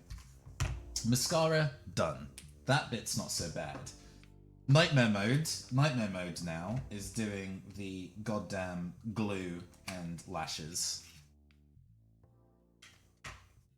Normally, if you were to do this, you would be using tweezers. I don't have tweezers handy, so we're doing what we can with what we've got. We're doing what we can with what we've got. We have these false lashes by there we go. We have these false lashes by Benefit. The girly up lash. What I really want, actually, is some coloured lashes. Like in really obnoxious shades. I think that would be very me.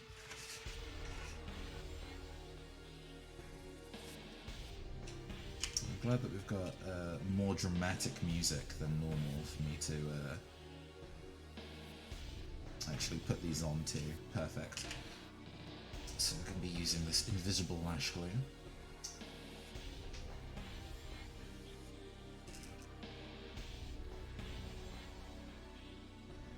God. So it's kind of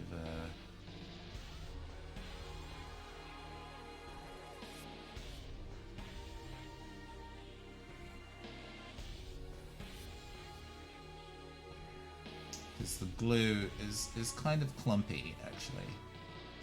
So it's finding the best ways to get it to... Yeah, there we go. That looks good. I guess you want it to be clumpy. So it actually, like, adheres well or whatever, but mostly it just gives me fear, right? Jesus. And we want this these lashes start like at a narrow length and get longer as they go out. So we want to kind of have the outer edge one be really long, making a way to the inside. I'm gonna not say anything at all while I do this because I'm actually gonna try and concentrate. I'm sorry. Wish me luck.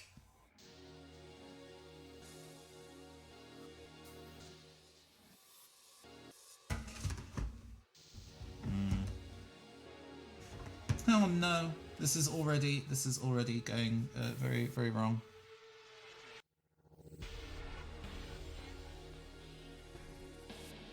This is already an absolute fucking nightmare. Because yeah, I think it's the thing I need two hands to do. Oh my god. Okay, hold on. Let me actually maybe I can actually use the video feed as a way to see if I can do this correctly. Like, let's fucking go.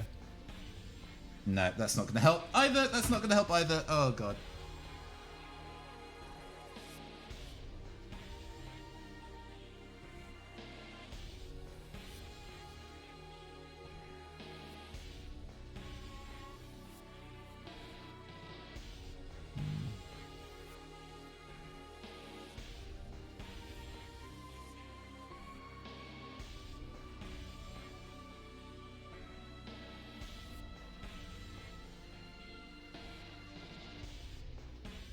Please, please let my fingers not be stuck to my fucking lash.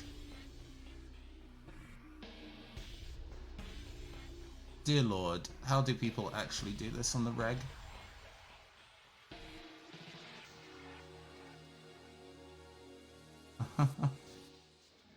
Okay. Alright. I think we got it. I think we got it. I think we got it.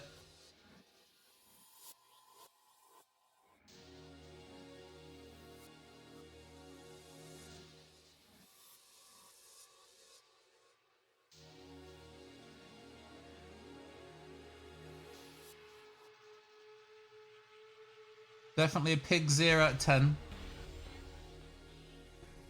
Definitely a pig 0 out of 10, but we got there. We got there. It is attached to my MFing face. The end of it is not attached very well, but the end of it is not attached very well at all. But hey, we got there. We got there. We got eyelash 1. It's eyelash 1. Let's go and do eyelash 2. But the effect is very noticeable. You can tell this one with the eyelash on versus without. You can already see that there is a palpable difference, and I can also feel a palpable difference on my face. That's one thing about eyelashes that I'm not used to yet, is the sensation of it on my face, right?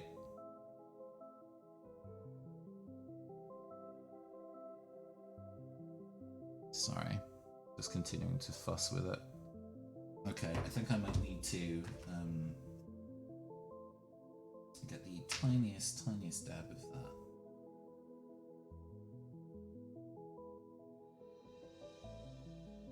And see if I can get this to actually adhere.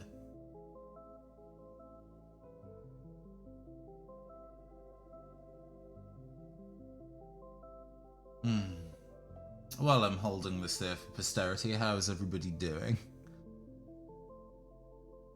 This is going really well up until literally like 5 minutes ago. But hey, we're doing well. Oh, hi, hello, the Rising Tides. Thank you very much for the follow. We are mid eyelash struggle, but we are very almost done with our look. How are you doing? How are you doing? Gosh, people following me in my darkest moments. But we are very almost done with the look. I think we've done well. What's our time? What's our time? Almost 2 hours, which is, I guess, kind of the time I was expecting this to take me. This is why I started an hour early. So now we are in struggle bus town of getting these blasted eyelashes on my blasted face. But that first one didn't go awfully. It was just a little tricky, you know what I'm saying? I know that my mic is all the way over there, and my levels are probably very odd. I will move it back after I'm done in Struggle Town. Apologies.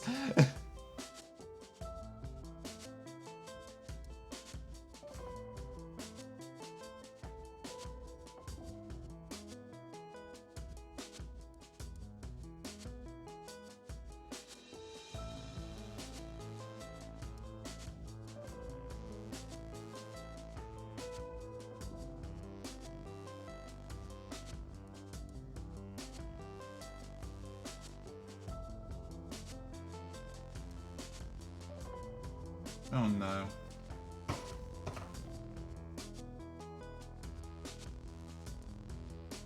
Right.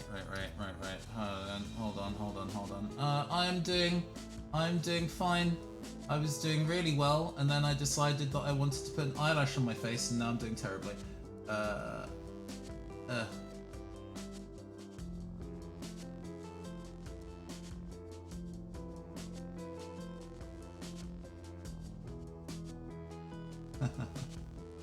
Actually, this is less of a nightmare than the other one. This looks like it's actually holding in the places it's supposed to. I'm gonna have to at some point read hella YouTube tutorials on how to do this shit properly. But I think we got there. I think we got those on my face. To the detriment of removing most of my eyeshadow. But Okay.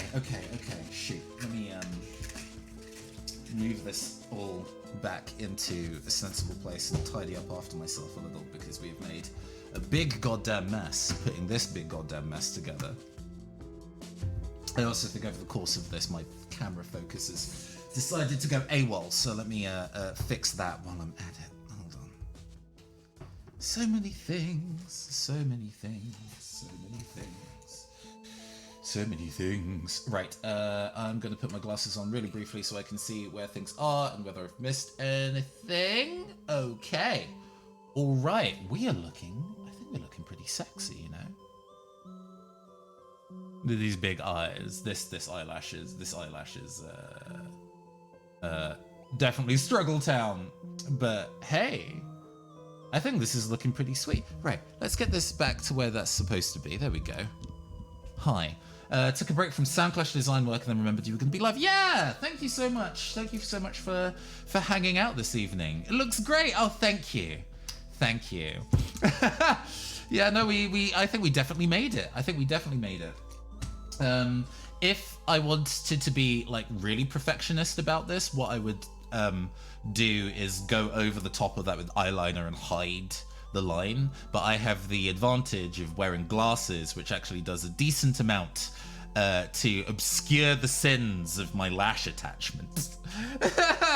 But yeah, we made it. Oh my gosh. I'm so glad that this is looking good and y'all think it looks good. Now I actually have my glasses on, I can kind of put everything back to where it's supposed to be. Let's make this. Sorry, I had to make my my font size for this super large so I could actually see it. So now I've got this back to the correct size again. Fantastic. Can I add this back to here? Yes, please. Thank you. There we go.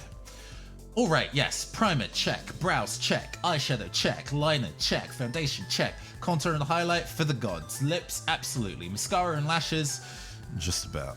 But yeah, we made it. Hey, we're looking good, we don't need to save that, that's good, we can close that down, fantastic. Oh, yes. Okay. Yeah, it's weird now that I've done the really difficult thing, and before we hit the transition of moving to playing video games, a bit of a loss of where we set things. I'm definitely going to be taking a bunch of selfies of me in the beat. That's very important. But what's going to happen now is that we're going to go on a brief 5-minute break, which is going to give me time to clear up the bomb site that is my computer desk and maybe have a light snack. And then when we return, we will be playing some video games. We'll be playing Neo The World Ends With You. For those who want to hang around, please do hang around. I will see you all on the other side. See you in 5. Okay, all right, everybody. Thank you so much for everybody being patient while I was getting myself sorted and putting out some tweets to say that we were still live. Hopefully, because this is a new setup. Hopefully, all the tech will be working. That all seems to be working. I need to turn down the volume on this because I don't want to be able to hear the TV in real life. I do, however, want to be able to hear the audio in the game, so we'll see if that comes through. This title is very quiet. Okay, I heard that. All right, good. I hope everybody was having a good break. I didn't actually have that much time to get anything, but I have chocolate. Chocolate will keep you going.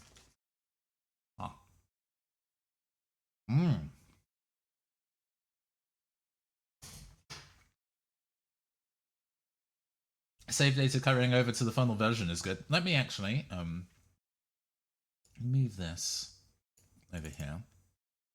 So when I am actually looking at the Elgato stream, I am looking at the camera. That would be a smart plan.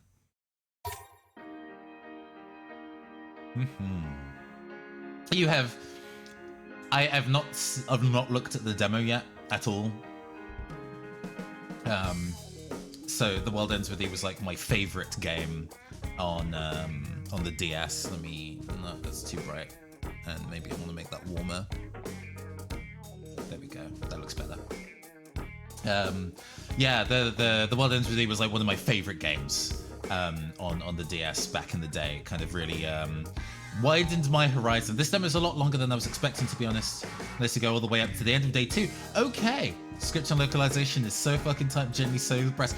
Yes, hype. I'm so glad. I'm so glad it's gonna be good. I'm so glad it's gonna be good. The volume level seems good in my ears. How is the volume of the game versus my voice before I go and mess with the settings? Because it might just be because I have Elgato turned down, but yeah, let me know what this is. It's good in this end. Fantastic. If the audio balances gets funky at any point, let me know, and I'll make sure it sounds good. But without further ado, let's get into it. I think it's fine. Marvelous, marvelous, molto bene. Ooh.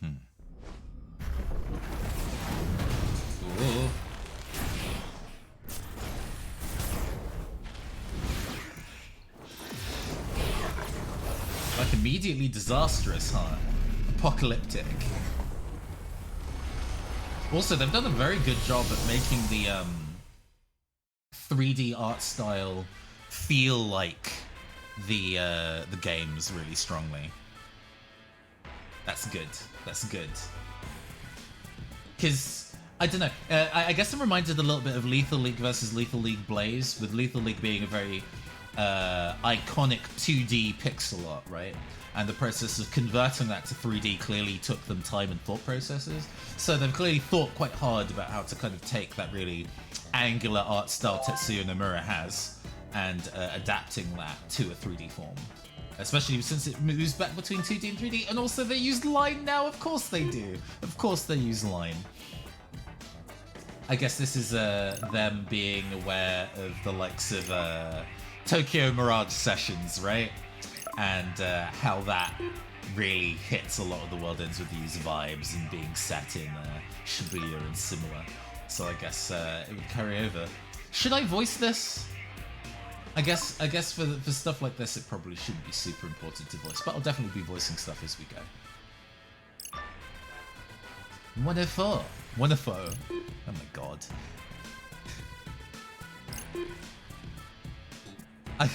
I like my main character's expression getting, "Hi Ruben, how you doing? How you doing? How you doing?" If you want to hang out in voice chat, actually, Ruben, I can pop open voice on the Discord, and you can join in the chat that way if you would like. You don't have to, but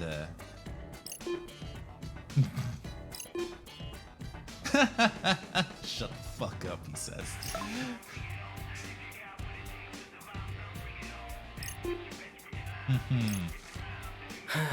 Just watching today, gonna make it pop. Absolutely. Oh, there is voice acting. Absolutely. Rindo Kanade.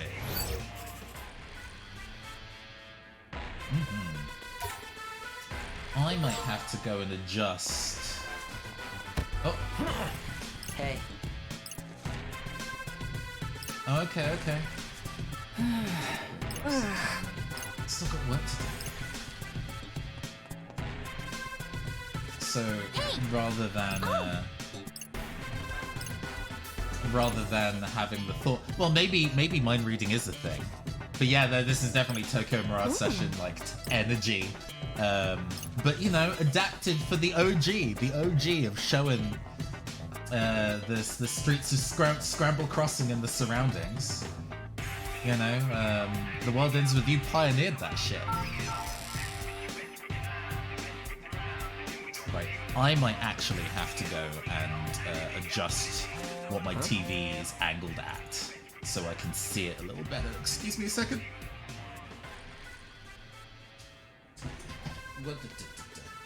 Adjusting. Please don't disconnect any cables as I move this. Moving it round for me. Moving it round. Okay. Yeah, that's a lot better. That's a lot better. I can see that a lot better now. Do I actually want to move the webcam as well? So that sounds sensible. That actually sounds sensible. You're gonna get a better view of my apartment. There we go. So now you are on my other monitor. The view of it is a little funky though. What's the best way to put that? Maybe it's that. Maybe it's that. Is he taking down his mask because his phone's got face recognition? That's such an interesting detail. Yeah, maybe. Maybe, actually. I guess that's one of the things I was really interested in this, is how this game modernizes what is a very 2006 video game for something that is ostensibly set in 2021. I wonder if they found something good on Fango. Hey, Dragon. Hope you're not too tired from exams. Yeah, some days it feels nothing spawns but trash. I'll let you know if any rare monsters pop up on my radar. Oh, for real? Thanks, Swallow. I owes you one. Oh, was that little chocobo? Nice. No problem. Mental notes.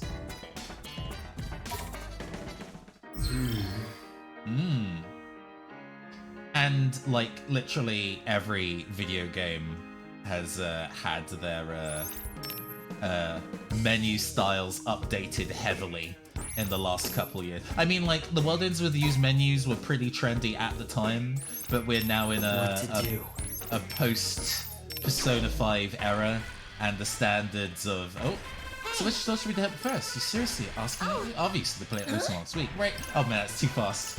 When you told us about it, seriously, show me the receipts. You can show them away. Let's go already. Too fast. Too fast. So we'll not be reading those.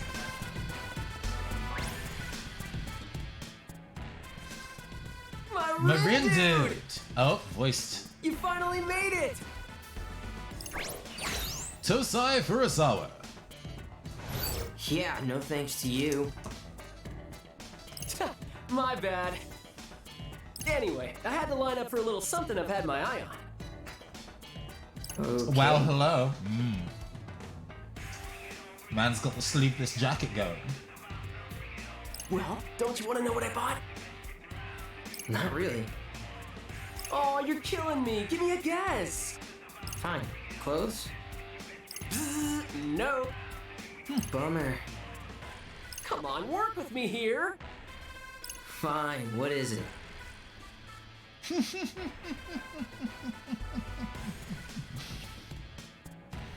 Lose the scarf, let me dive into that V-neck.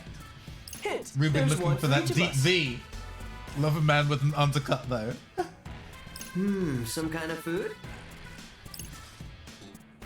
Ta-da! What is it? I actually really like his cross earring. That's cool. A Reaper pin, duh! Haven't you seen them on everyone's book bags? Maybe? This man looking like me back in 2015. Yeah. Of course you have. Everyone's got them. Anyway, there I was, just checking the selection, and next thing I knew, I had 2 pins and an empty wallet. How expensive are the All your money on pins? pins? Not just any pins, Rin dude. These things have got value. Enough to make me, of all people, wait in line for them. Are you waiting in Here, line? see for yourself. More dynamic camera angles. I had an undercut. I had people telling me they liked my homo haircut. I mean, I once... so Christmas 2019. Blah! Christmas 2019, going over to a friend's house for kind of like a large Christmas party with all our queer friends. And I think about half of us had an undercut. So yeah, homo undercut. Definitely the vibe. Dude, you practically threw it at me. Oh, thanks.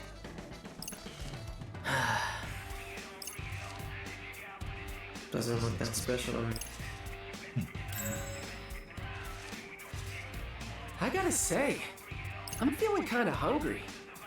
Yeah? Come on, let's grab a bite. We could, I guess. All right, now we just gotta figure out what to eat. This main character is a lot more I was thinking personable either than ramen or Neku. curry. Still Let's a bit have the Dokuzaka sassy, and but go from there. personable.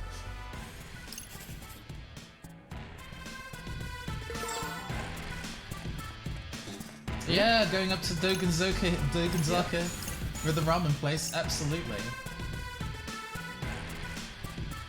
So, like, about 7, 8 years ago now? Wasn't Neku like, you don't get me? Yeah, he was somebody who had been burned by society one too many times. He found everything really noisy and was struggling to kind of like, you know, meet up with other people's views and understand them in that kind of way. You know, people aren't straightforward. I don't get them. And so he shut everybody out and then learned to stop shutting everybody out, and it was real sweet, and the message I needed to hear when I was 16. Anyway. Oh, this is no longer voiced. Okay. Well, let's narrow down our options. If it feels like ramen, there's the place right over there that sells the shadow ramen, right? There's also a great Indian place right in our corner. Ooh, Metropolitan. Oh, I wanted to check out the new curry place, although it looks like it's not open yet. So, tell me it's either ramen or Indian. I mean, I love pork tonkotsu ramen. Pork tonkotsu is like one of my favorite foods. So let's absolutely go to the ramen place. In the mood for men, huh? am I in the mood for men? Well, you know, I'm always in the mood for men, my friend. I could definitely go for a noodle bowl, or 3, or 5. Sounds good. Sure, let's see. Right on! Let's do this.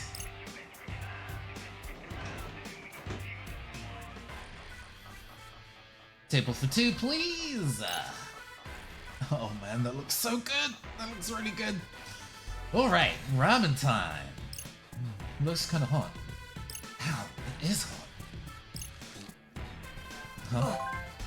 Oh, it's swallowed again. It just sent me a fucking squirrel. Not the poo-poo you wanted, but look what I just caught. Oh, nice. Hey! What's up? Give me a second. Nutkin! Congrats! Where'd you find it? Shibuya. Showed up right in the middle of the crossing. Huh? Shibuya? No way.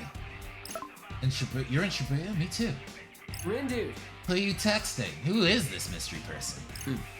Just a man I met through Fango. Said they found something good at the Fango, like Pokemon Go. Oh man, this is a game set now. Jesus. Nice. So what's a Fango? A game.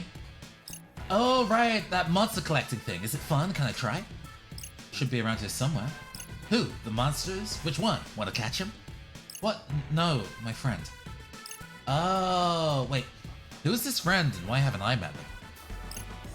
I mean, technically I haven't either. Whoa. Dude, and they're at the Scramble Crossing right now? They were, but they've probably left. I haven't even read my messages yet. Excuse me. But they just texted you, right? Even if they left, they couldn't have gotten far. We can still catch your friend and that monster, you know, 2 things with the 1 you. Huh? I mean... No, it's... forget it. Come Too late, my mind's made up. Let's move, Red Dude.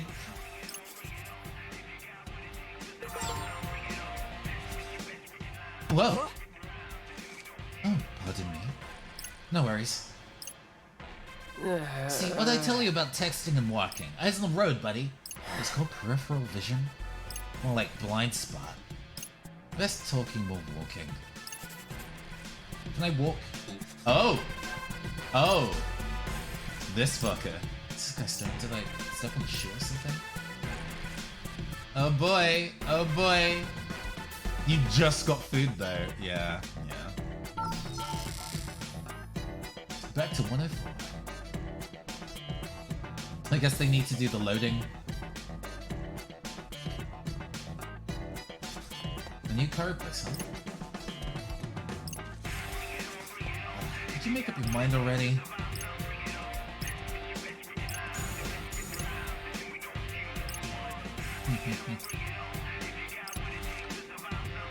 Oh, interesting. I get to hear their thoughts this time. Ooh, juicy. So, who exactly are we looking for? Ooh, cutscene. Just forget it. No subtitles in the cutscene. What the? What's going on?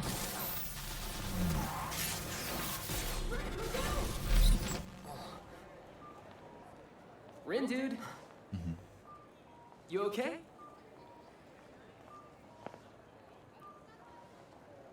The hell was that? Whoa! Did you see that?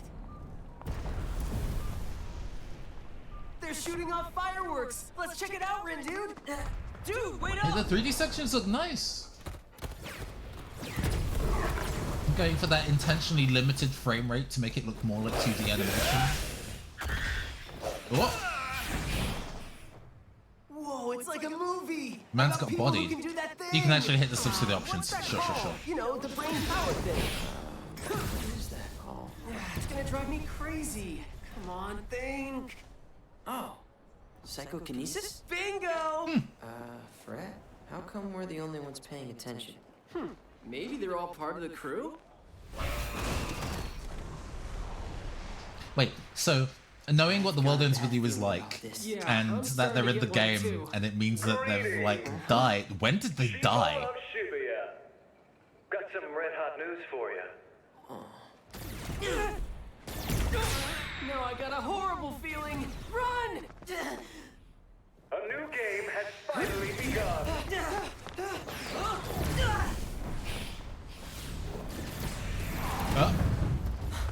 Fred, look out! I've seen this before.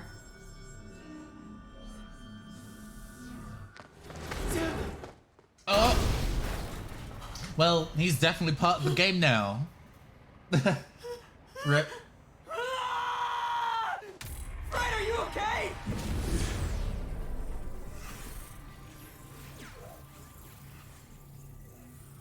This looks really cool. What's happening? Like, the style of this.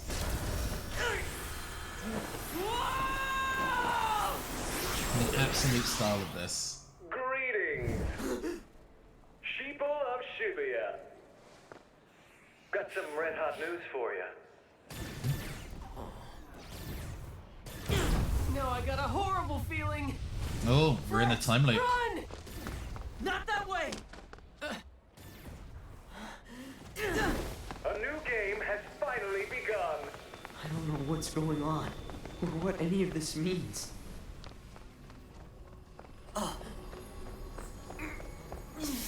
Just make it stop!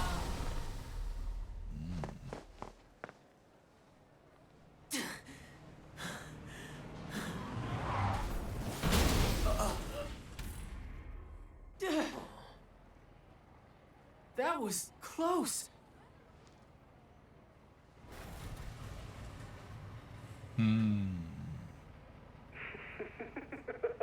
Looks like the action is really heating up.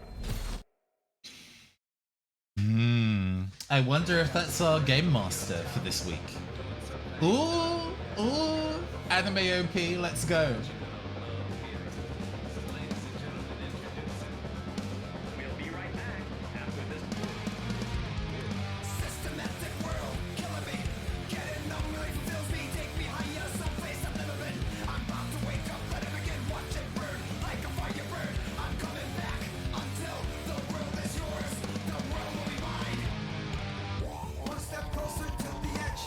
Hell yeah. Although, maybe I should have put flashing light warnings on this. I'm sorry, I apologize.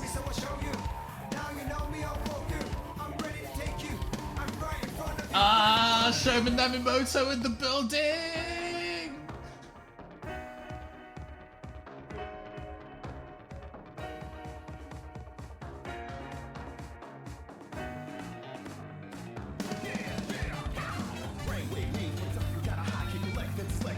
Hey, Twister, let's go.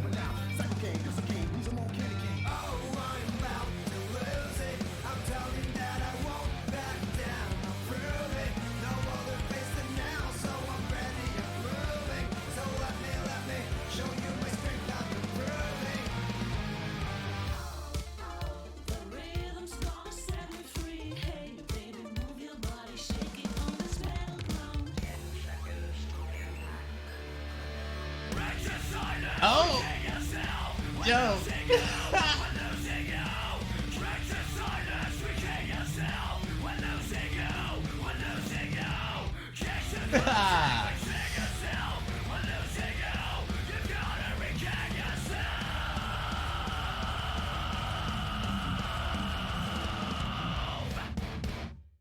Hey, sick. Yes, I'm so hype. I'm so hype. I'm never usually this energetic about playing So video games, what man. game Shit. was that guy talking about? And why is it so dangerous? Your guess is as good as mine. Are you kidding? More new players? And here I thought I was done for the day.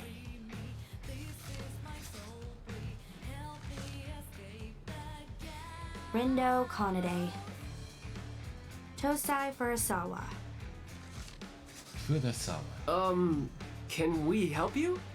Miss... Shoka Sakurane, one of the Reapers. Shoka Sakurane. Don't play dumb. I saw your psychs. Which means now I've got to get you bozos registered. Huh? Registered for what? For the Reapers game? Did you not notice that your phones got updated, or... Anyway, you're all set. Welcome to the RNS. RNS? Reaper Networking Service. Be sure to check the official account. Official account? Yes. Of course they have And a these are your goddamn starter social pays. media thing. What for?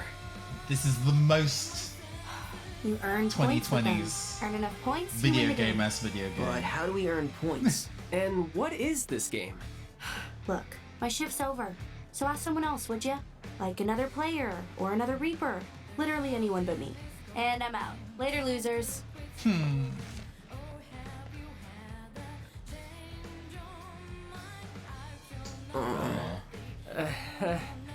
Did she just say Reaper? Like Grim Reaper? I mean, that's what I heard. Yikes, she was giving off some scary vibes. Almost as scary as those explosions. Think those were part of this game too? Huh? What were those?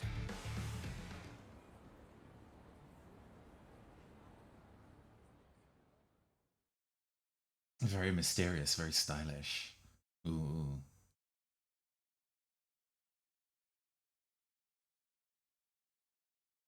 Day 1.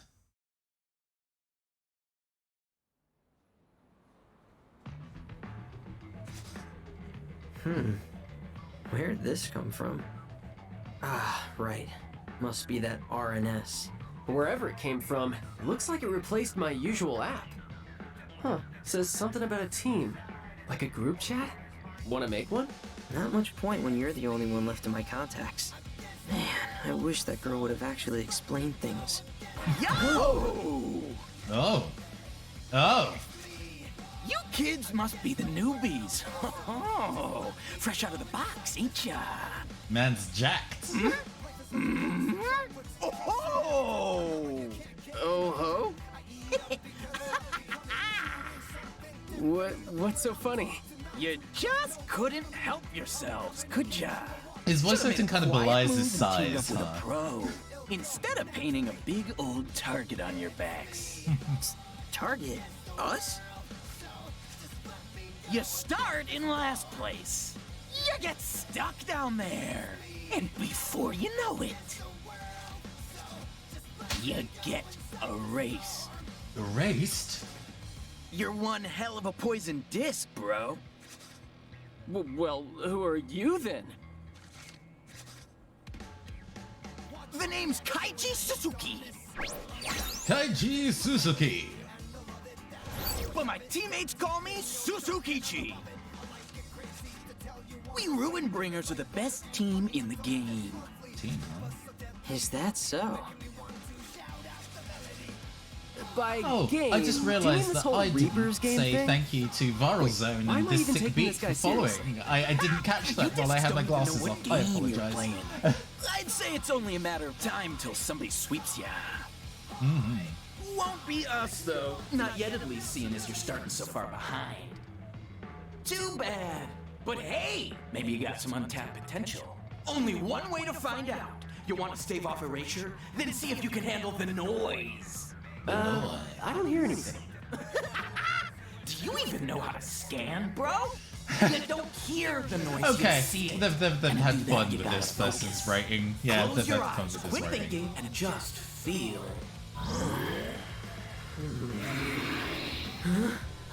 What the hell? Whoa. What? And so it begins. Blacks play their disc, white to move. Every region is yours for the taking. It's flip or get flipped, erase or face What, like, erasure. That's how you Othello play slash the Reversi? game. Is that his deal? A minute to pick up, a lifetime to perfect. Flip what? He lost me. Don't sweat it too much. You ain't gonna get it right the first time around. So just play the game and keep it loud. And if I see your discs trying to make any quiet moves, I'll break the board in two. Does he mean us?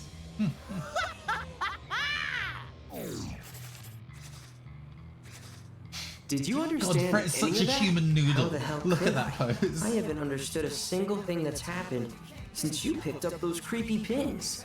Hey, can't spell confusion without fun, right? Never heard of a game where you see sounds or whatever, but it might be cool. Let's do it. Whatever you say. Let's focus. Man. Let's have a look. Focus.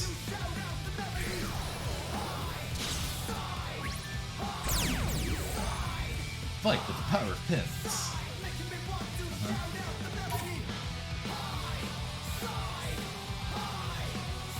This is the B button, Okay. I can do this. okay. Oh, battle themes. Let's go. Think we bit off more than we can chew here. Oh, that font.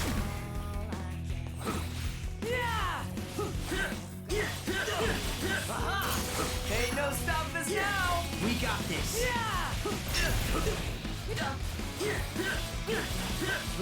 Hey, not bad. Just doing my job.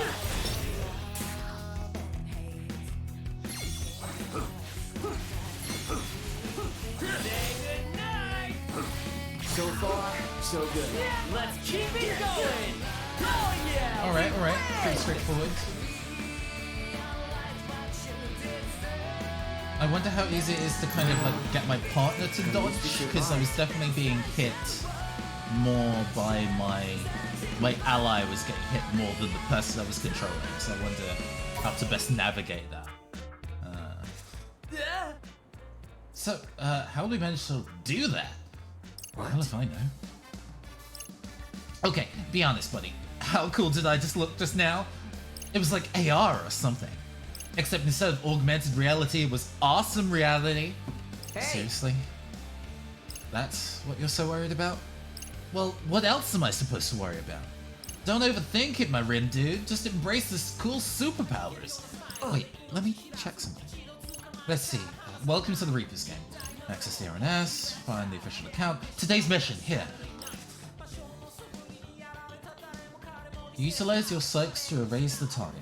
Receive your orders before the faithful dog. Hachiko. The path to the target shall open to those that follow. Yes, sir, Mr. Absir. So, faithful dog. Think they're talking about Hachiko? I liked him better when he was under the van. Rude. Dunno. Well, there's only one way to find out, which would be by heading over to Old Hachiko and seeing for ourselves, of course. Yeah, not like we've got anything better to do.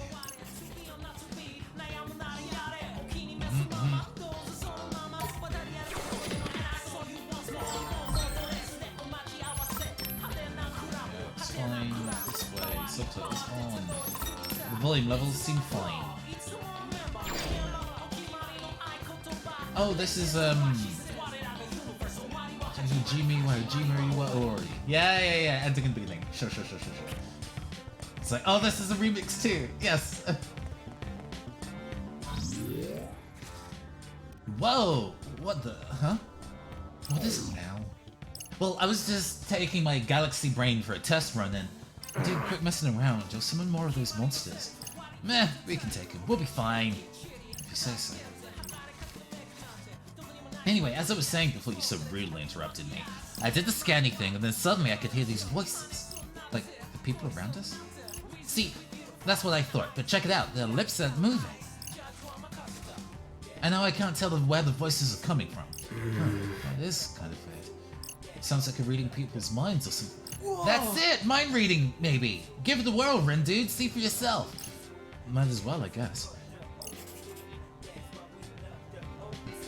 Press the R button to scan. Gotta focus. This is my first class reunion in 10 whole years. What do I do if I fall through with my first love all over again? Should I break up with my boyfriend? Decisions. Dang, we really can read people's minds. This is so cool. I'm getting all psyched up. Very funny. So, is this part of the game too? How does that even work? Don't know, don't care. Come on, let's get to Hachiko. Wouldn't want to be late. Late for what? Fret. Jeez, what is the deal with this game? So these new powers, so I think they might be connected to pins. I mean, like no pins, no powers? Yeah. Huh, hadn't considered. So is this the Hachiko we're looking for? Pretty sure it's the only Hachiko. Is it just me, or does that guy seem over there seem kind of creepy? No, yeah, he's totally sus. Sup?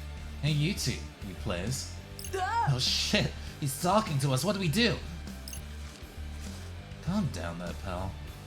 You two, you kids strike me as a couple of newbies. We do? I mean, I guess we technically are. Okay. Just try not to get yourselves raised right out the gates. Yes, sir. Got it, sir.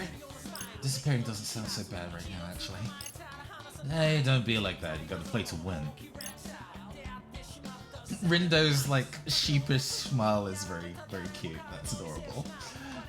Now ready for your mission? Look. Mission? Does that mean the game is starting? Let's see. Reveal the skull's true colors. Yep, that's what it says. Skulls? What skulls? Where are they? How do we find them? Try using your own two skulls and figure it out. Look at that frown. So angry. Okay, but what are these stripes about? Well, they're the crossings of Scamble Crossing, right? So, I guess I see that's the order I go in, I guess. I've seen this somewhere before. Should be a piece of cake, just think Shibuya. Oh, like the stripes are a crosswalk. It's the Scramble Crossing. Yes, Rindo. See, that wasn't so hard, was it? Okay, but I'm still stuck on the letters. Maybe we're supposed to mark the places around the crossing? Guess you better check them out. Once you figure out those skulls' colors, head back here. Have fun. So much fun. Anyway, we hitting up the crossing? Yeah, let's head to the spots labeled A through D. What do you think will be there? Won't know until we go. Hope this whole thing doesn't give us too much trouble. Better list up everything so we find so we don't get confused. And 4 skulls. Ooh, perspective shift. Let's see. Let's have a look. Damn, eat the Justice Burger. I've racked up enough points to get a large order of freedom fries on the house. Great. I mean, yellow? It's 4 skulls, huh? Oh, there's one. Yellow skull. On the side. Yellow skull, neat. That makes A yellow.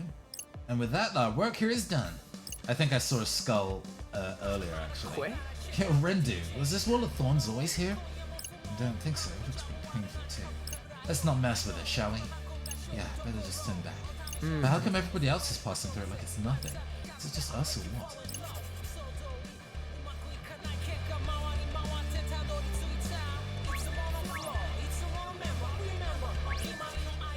Okay, apparently we're at B right now. Sweet, any spooky, scary skulls around? It's up on the building. There it is. What? Where? Up on the Jumbotron. blue. Hey, you're right, there's a blue skull. Wrong voice. Man, screen time on that thing ain't come cheap. Around this game must cost a fortune. I bet. I guess it's a pretty big deal. Right? Anyway, we found our skull. B for blue. We totally got this. Alright, let's head to sea. Just as I suggested. What? Your head's completely empty. You look inside now. Yeah, what a waste. Where is the skull around here?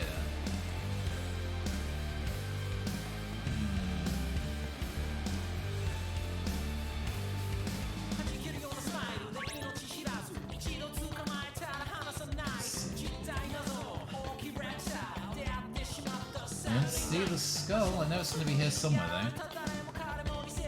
There's a department store at this end. In real life. Yeah. I think I started voicing this thought and then lost it because I was wowed by cutscene. But about maybe 7 years ago, maybe now 8, I went to Japan by myself for the first time. It was the first holiday I ever took alone, actually. And my first day I spent in Shibuya. Really? And I was like, okay, I'm gonna navigate Shibuya entirely by how well I remember the layout of it in The World Ends With You. And it is actually astoundingly accurate. Impressively accurate. I was able to go and find like pretty much every area in the game. Even the graffiti wall in Udagawa actually exists. Very cool. I don't see this other skull though. I know there definitely should be a skull in this corner, but I'm not quite sure if I see it.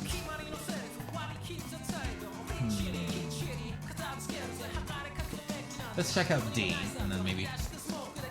Oh, did you know that Udagawa Wall was recently all painted over? I didn't know that. Oh, that's such a shame.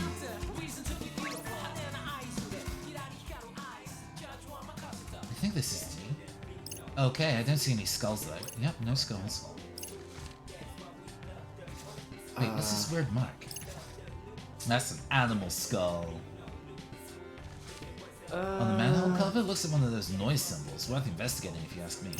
Maybe you have to fight something? Most likely. Let's give her a scan then. Focus. Gotta focus.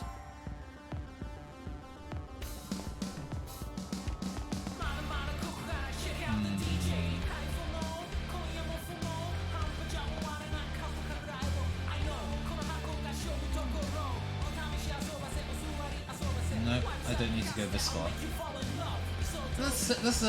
I mean, like, graffiti culture is actually a reasonable part of Shibuya, or at least it used to be, right? So it's kind of a shame. Let's have a look. Oh, there we go. I don't know why it didn't spawn before. Using the cycle will consume energy, when it's depleted you have to wait till it reboots. Got it. Ready? Galaxy Brain, activate! Rat and dog. Don't get careless.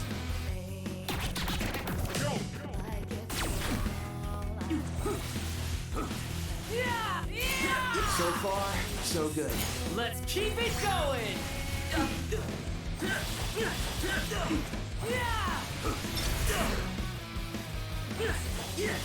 It's over! Ain't no stopping us now! We got this. Was that cool or what? Are we awesome or what? Noise Erase. That font, the font that Noise Erase, I've been looking for that font for genuinely ages. It shows up in a whole bunch of, like, usually JRPGs actually localized.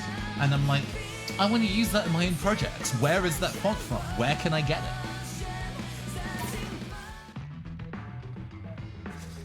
Man, we're almost too good at this. Alright, let's not get carried away. I'm serious though, this game's a walk in the park. Maybe I'm a natural born psych prodigy. Sure.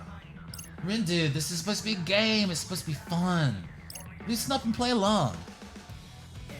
Wow, Fret, you're so amazing and cool and good at everything. Right? Finally, the recognition I just... I deserve. Give me Love a that break. for you. Hey, So, you see that over there? Oh man. Just giving myself a cough. Great. Where? Oh, on the manhole cover. Looks like our skull, and it's a red one. So D's red.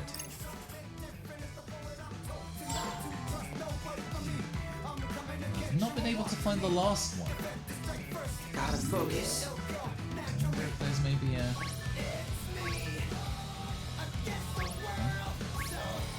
Cease time, once halfway across the country, I can do whatever I want. Like, no, I can't.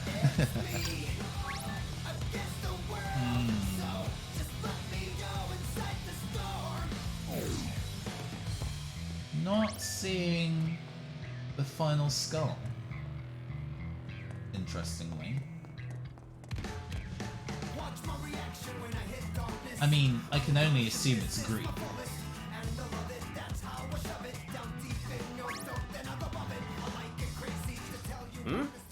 No, I have it. I just... really? Just finding out where this last skull is. Because I can't change the camera angle, so... Oh! Is this C? There you go. Yes, no skulls though. Except the ones in people's heads.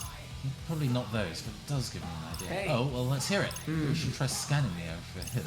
Ooh, I gotcha. Maybe somebody will point us in the right direction. Yeah, worth a shot anyway. Let's have a look. Ah, here we go. Finally inked my arm with the tattoo of my dreams. My goal doesn't gig the purple skull, but I think it looks sick.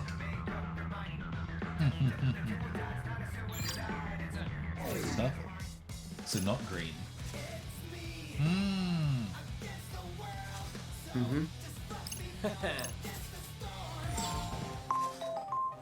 Hey, the official account just went live. Greetings, people of Shibuya. This is your game master Shiba speaking. Hope you've been having fun on this day one. I've got some red hot news for you. Hey, I remember him. It's the guy that screenjacked the crossing yesterday. One team has managed to complete today's objective. Wait, somebody else has already finished the mission? I guess. I didn't realize there was anybody else. The rest of you might want to light a fire under your asses. Especially if you want to be the first to take down the target. So who's it gonna be? The Deep River Society gonna finally pull themselves out of the gutter? Maybe the knockoff Ruin Bringers? Maybe even knock the Ruin Bringers off their throne and take the top spot? It's anyone's game, folks. Who's gonna prove they've got the brains and brawn to win it all? Maybe it'll be our dark horse. Rindo's group.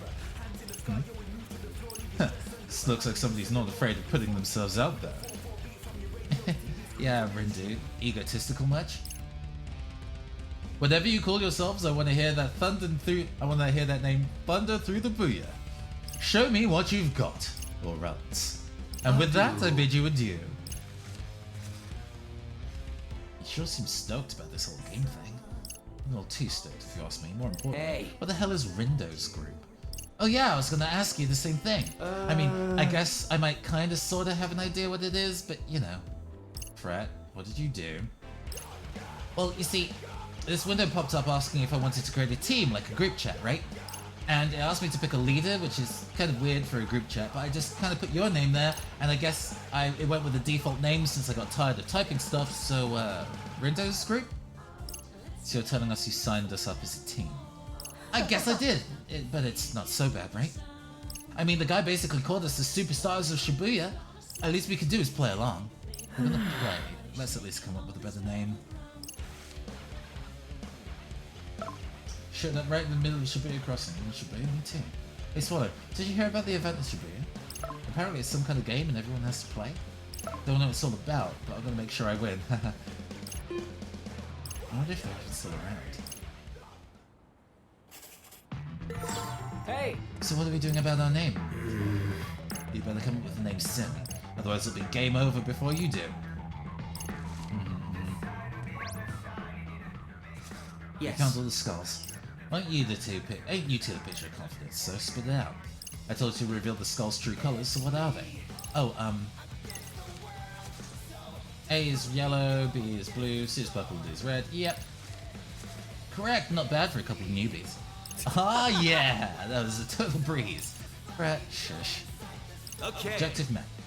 Head on through to Shibuya Hickory. Shibuya Hikari? I don't actually know what that is. So I guess we're supposed to go there next? I mean, he probably wouldn't be letting us through if he weren't. Alright then, Shibuya Hikari, here we come.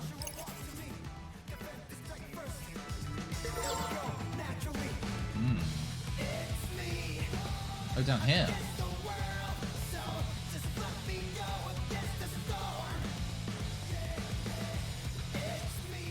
Hey, how about we bust some more noise on the way? Jeez, you sure are having fun. Of course I am, it's a game! And there's a boss battle coming up, my guy. Gotta level up if you want to win. And scanning. Give me a break. Ooh, a grizzly. Oh, this could be tougher than I thought. But don't sweat it. Don't sweat it. You're a threat. We've got this, dude. The beat drop gauge. That's 100%. You can use mashups, like, yeah. I guess I could go a round or two.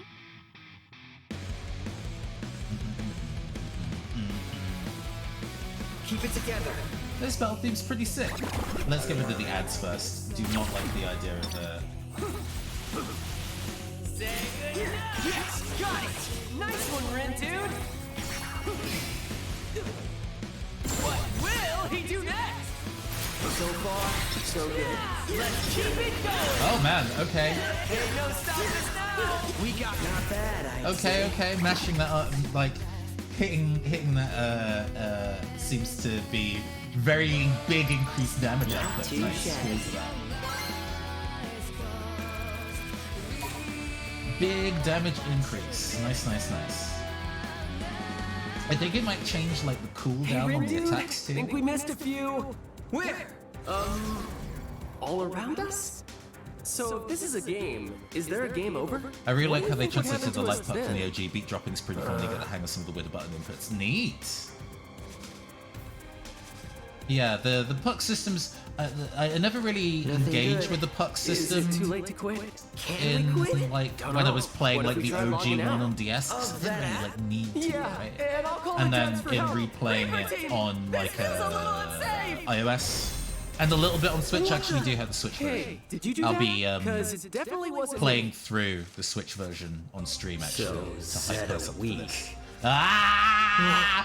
He's here! Oh no! If those are the best equations you got, your days are numbered. And it plays his boss theme. You two supposed to be players? Or are you just a couple pieces of trash that fell off the heap? Crash. Doesn't matter. If it's the latter, then you're getting compacted with the rest of the pile. It's the boy. It's the good boy.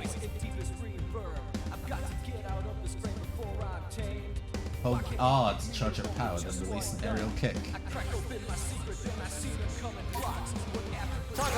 Yeah, the snake skin like duster is very cool. We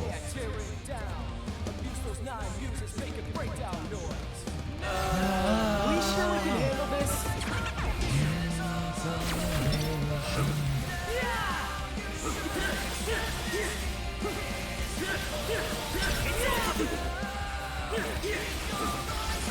Oh, it's R. Oh, R, right, sorry. I was hitting ZR like an idiot.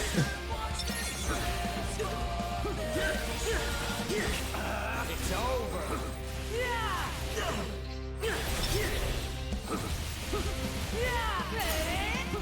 Let's keep it going. Fine, I'll integrate. That'd be great. You've got the wrong vector. Funky Fred and Molina Man. Whoa! We really killed it out there. Alright. I was holding ZR and being like, oh, why isn't it working? Because I'm really smart. I feel like we deserve better. The charging attack is a bit tricky. But okay, we can handle that. Just one. Crunch! Added to the heat. Dang. He's incredible. What's his deal? Is he a player or something? Whoever he is, he really saved our bacon. Not sure he was doing it for our sakes. Okay. But he was a big help, that's for sure. Hey, mister! Thanks for lending us a hand. We're kind of new to this game, so we need all the help we can get. You seem like you've been doing this for ages, though. Which team are you on? If you think you stand a chance after that disastrous performance, you've said and miscalculated. Time for a little quiz. What's the probability of you two surviving the game? 1 zepto%, if that. Ooh. 10 to the negative 21st power. So that's 0.00000. So you're saying it's really small, huh? Not small, infinitesimal. So close to 0, the 2 points nearly converged. So 0, basically. But not precisely.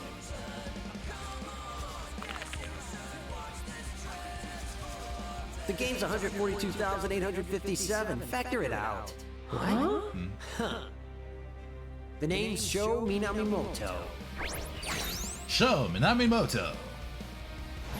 I don't follow the associative property like other players. No telling what would happen if I integrated myself with a couple of zeptograms like you. A couple of what? Now you're saying we're small too?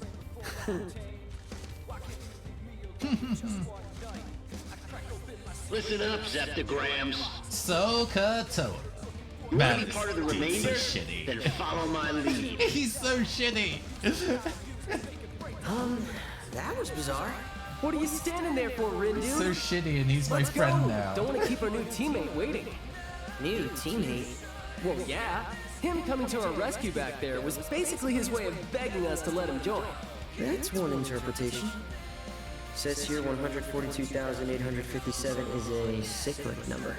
Meaning? Couldn't tell you. Maybe our new teammate will fill us in. I like Rindo's habit of looking up things. It's considerably less annoying than being like, huh? I don't understand. I really want to know how he got his hat back after Luch's unconscious body in the first game. True. Was very satisfied doing the kind of like extra missions and getting his hat and like Kitaniji's headphones and the big dude's like belt buckle, just beating the shit out of all those bosses and taking their outfits like strong. This area's new. I guess this is a new interesting part of town.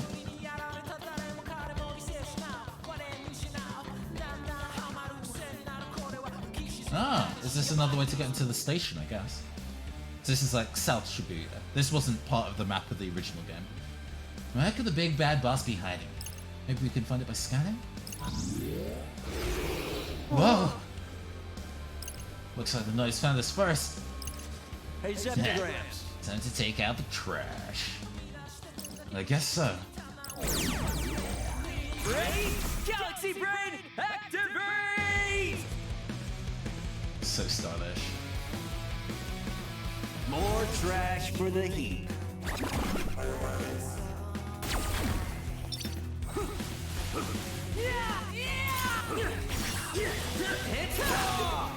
Oh. Hang in there.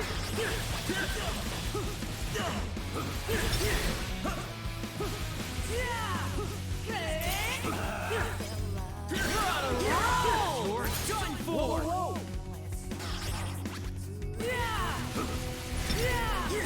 Yes, got it. Nice one, Rin, dude. Was that okay? Could be worse. Ain't no stopping us now.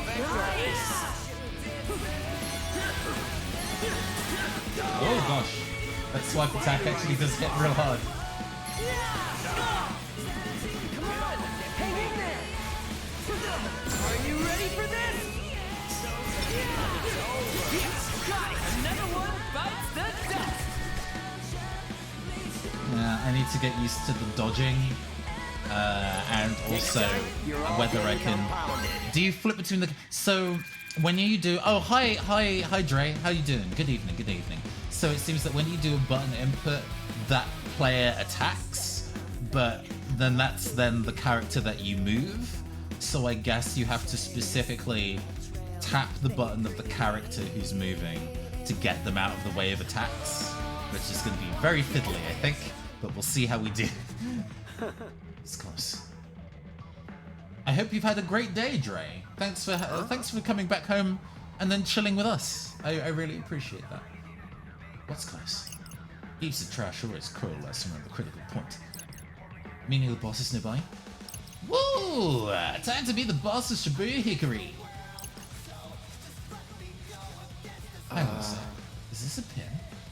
Looks like it. You think we're supposed to use it? That's your reward for nullifying the noise. Too bad it's worthless unless your psych level is greater than or equal to its... Oh no, what level? Yeah, what are you talking about? We've been using these ones just fine. What? Irrational. Who would make these trash pin... Who would make trash pins like these least common denominator? Oh, they're bad pins, huh? Dude, what? In this game, looks like the pin's values are undefined. Even zero vectors like you can use... Even zero vectors like you can use them. You can get some really good psychs for that in day 2. Always good to drill. Ah, thanks, man. Neat radio translation. I think it means we can use any pins we find, like the ones we got before. More pins, more powers. Sweet! Come on, let's see what this one does. On the way to Shibuya Hikari for a very important mission, of course. Stir up a small whirlpool of fire around the target that damages any foes inside. Wherever the target goes, this storm swiftly follows, chance of slightly burning.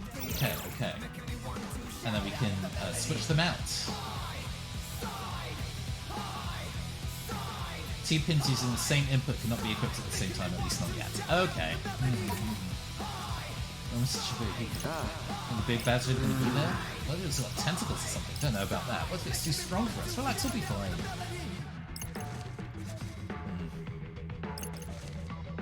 Let me think this through. Okay, let's equip our pins.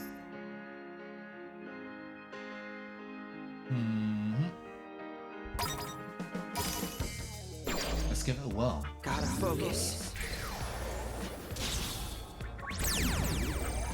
Okay, I can do this. We'll see how we do. We'll see how we do with this new ability. Oh, this is gonna be easy. Burn! Yeah! Yeah! Yeah!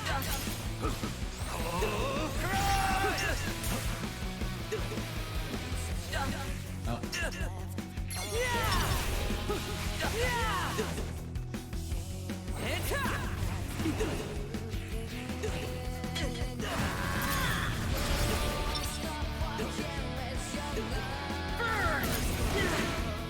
We got this. Whoa! Bye-bye!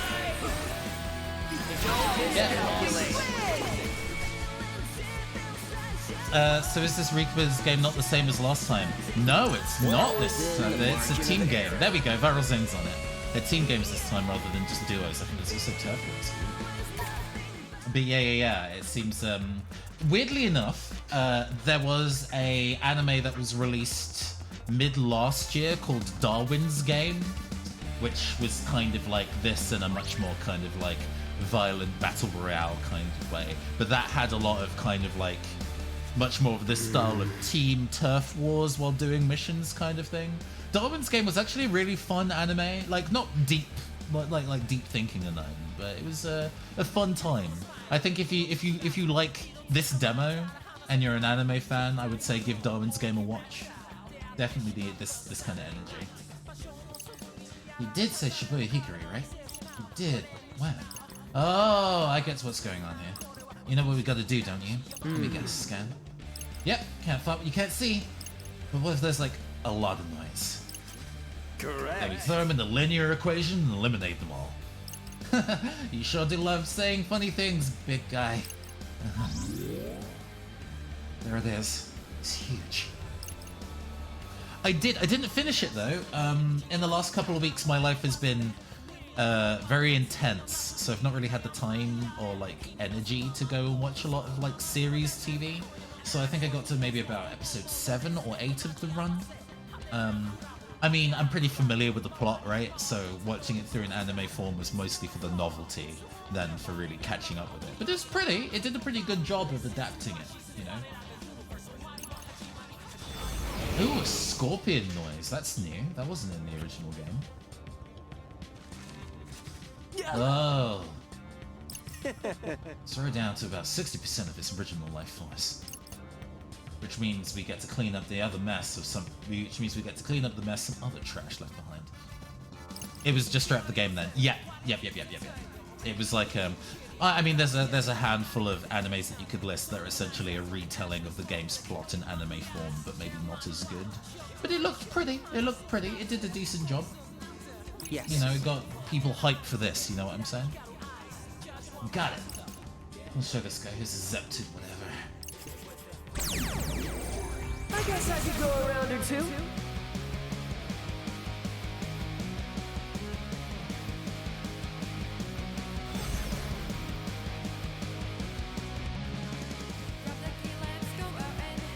Here's a complex equation.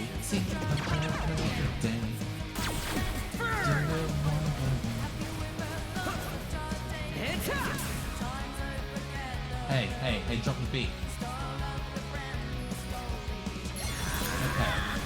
We got this. You've got the wrong vector. Ain't no stopping us now. Oh yeah. Feel the burn.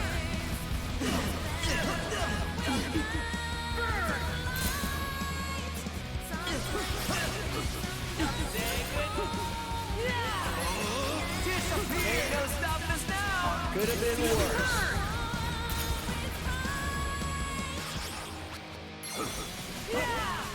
Oh yeah! You've got the wrong vector. It's over. Feeling better? Derivative. All right, let's go. What will he do next? Yes, got it. Nice one, Red Dude. Could have gone worse. You think so? Ain't no stopping us now. We got this. Oh man, that attack is actually really annoying. How derivative. Get lost.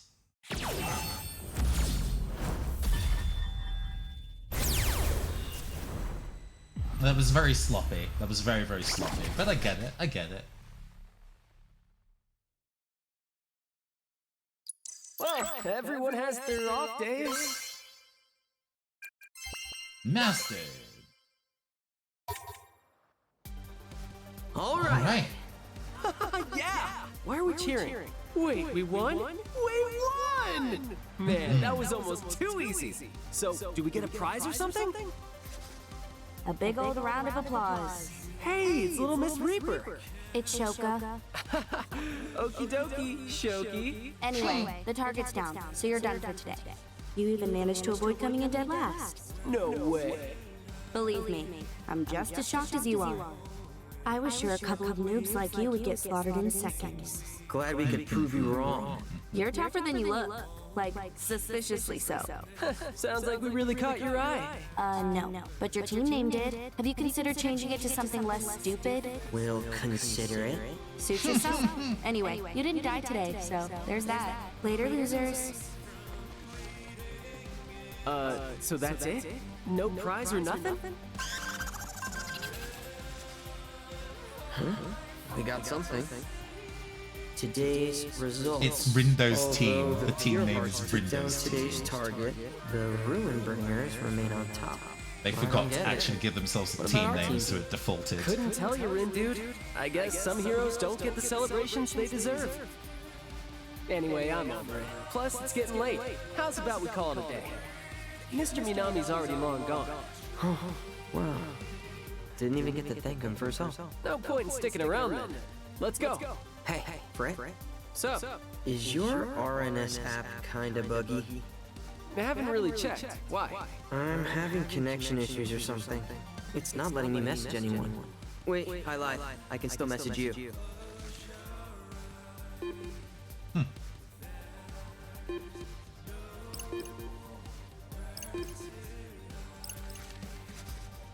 Maybe it's because we're right next to each other or something? Huh, weird.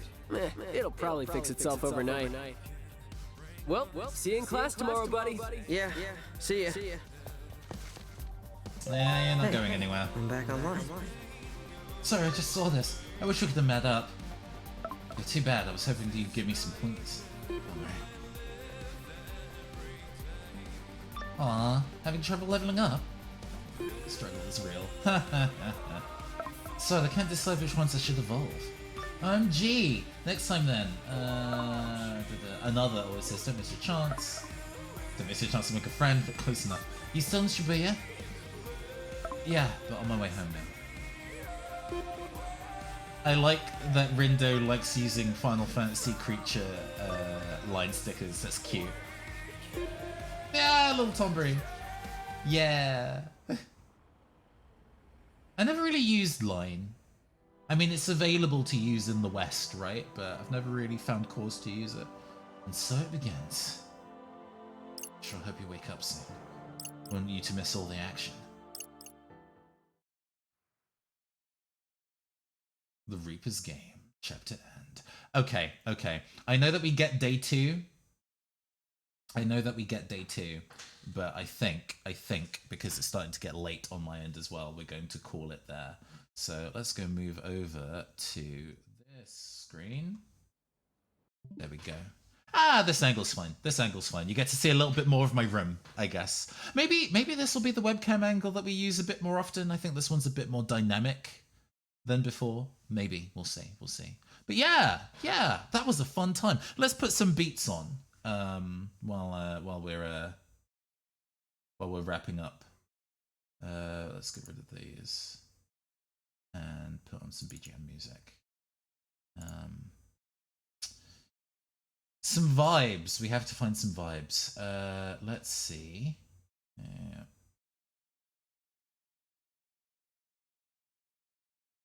Something with the let's go with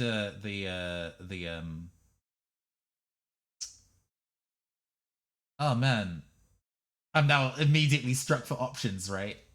God, this'll do.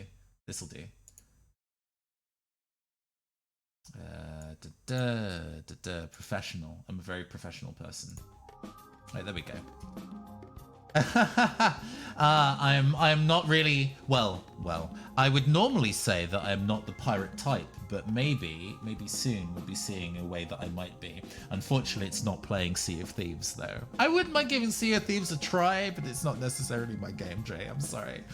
But yeah, that was so much fun. I mean, like, of course the game was going to be pretty good. Like, Jupiter as a team and Square Enix as a publishing company really know how to put together JRPGs, so it's not like the game was gonna be awful, right? But like, I'm so glad that it is actually really fun and really well made, and they kind of put time and energy to getting it where it needs to be. You know what I'm saying? I'll be talking about it later this week, but I am gonna be definitely playing through the Switch release of The World Ends With You, like, final remix over the next few weeks in lead up to playing Neo The World Ends With You properly. Once that's like live, you know, that's gonna be cool. Because again, The World Ends With You was one of my favorite RPGs ever when it came out, and it'd be really nice to relive that again. There's definitely some chapters from it that I would really like to play, as part of Urban Fantasy Book Club. So I think it'd be a nice way to kind of tie all those bits and pieces together. But for now, thank you all for joining me for this stream session. It's been real good.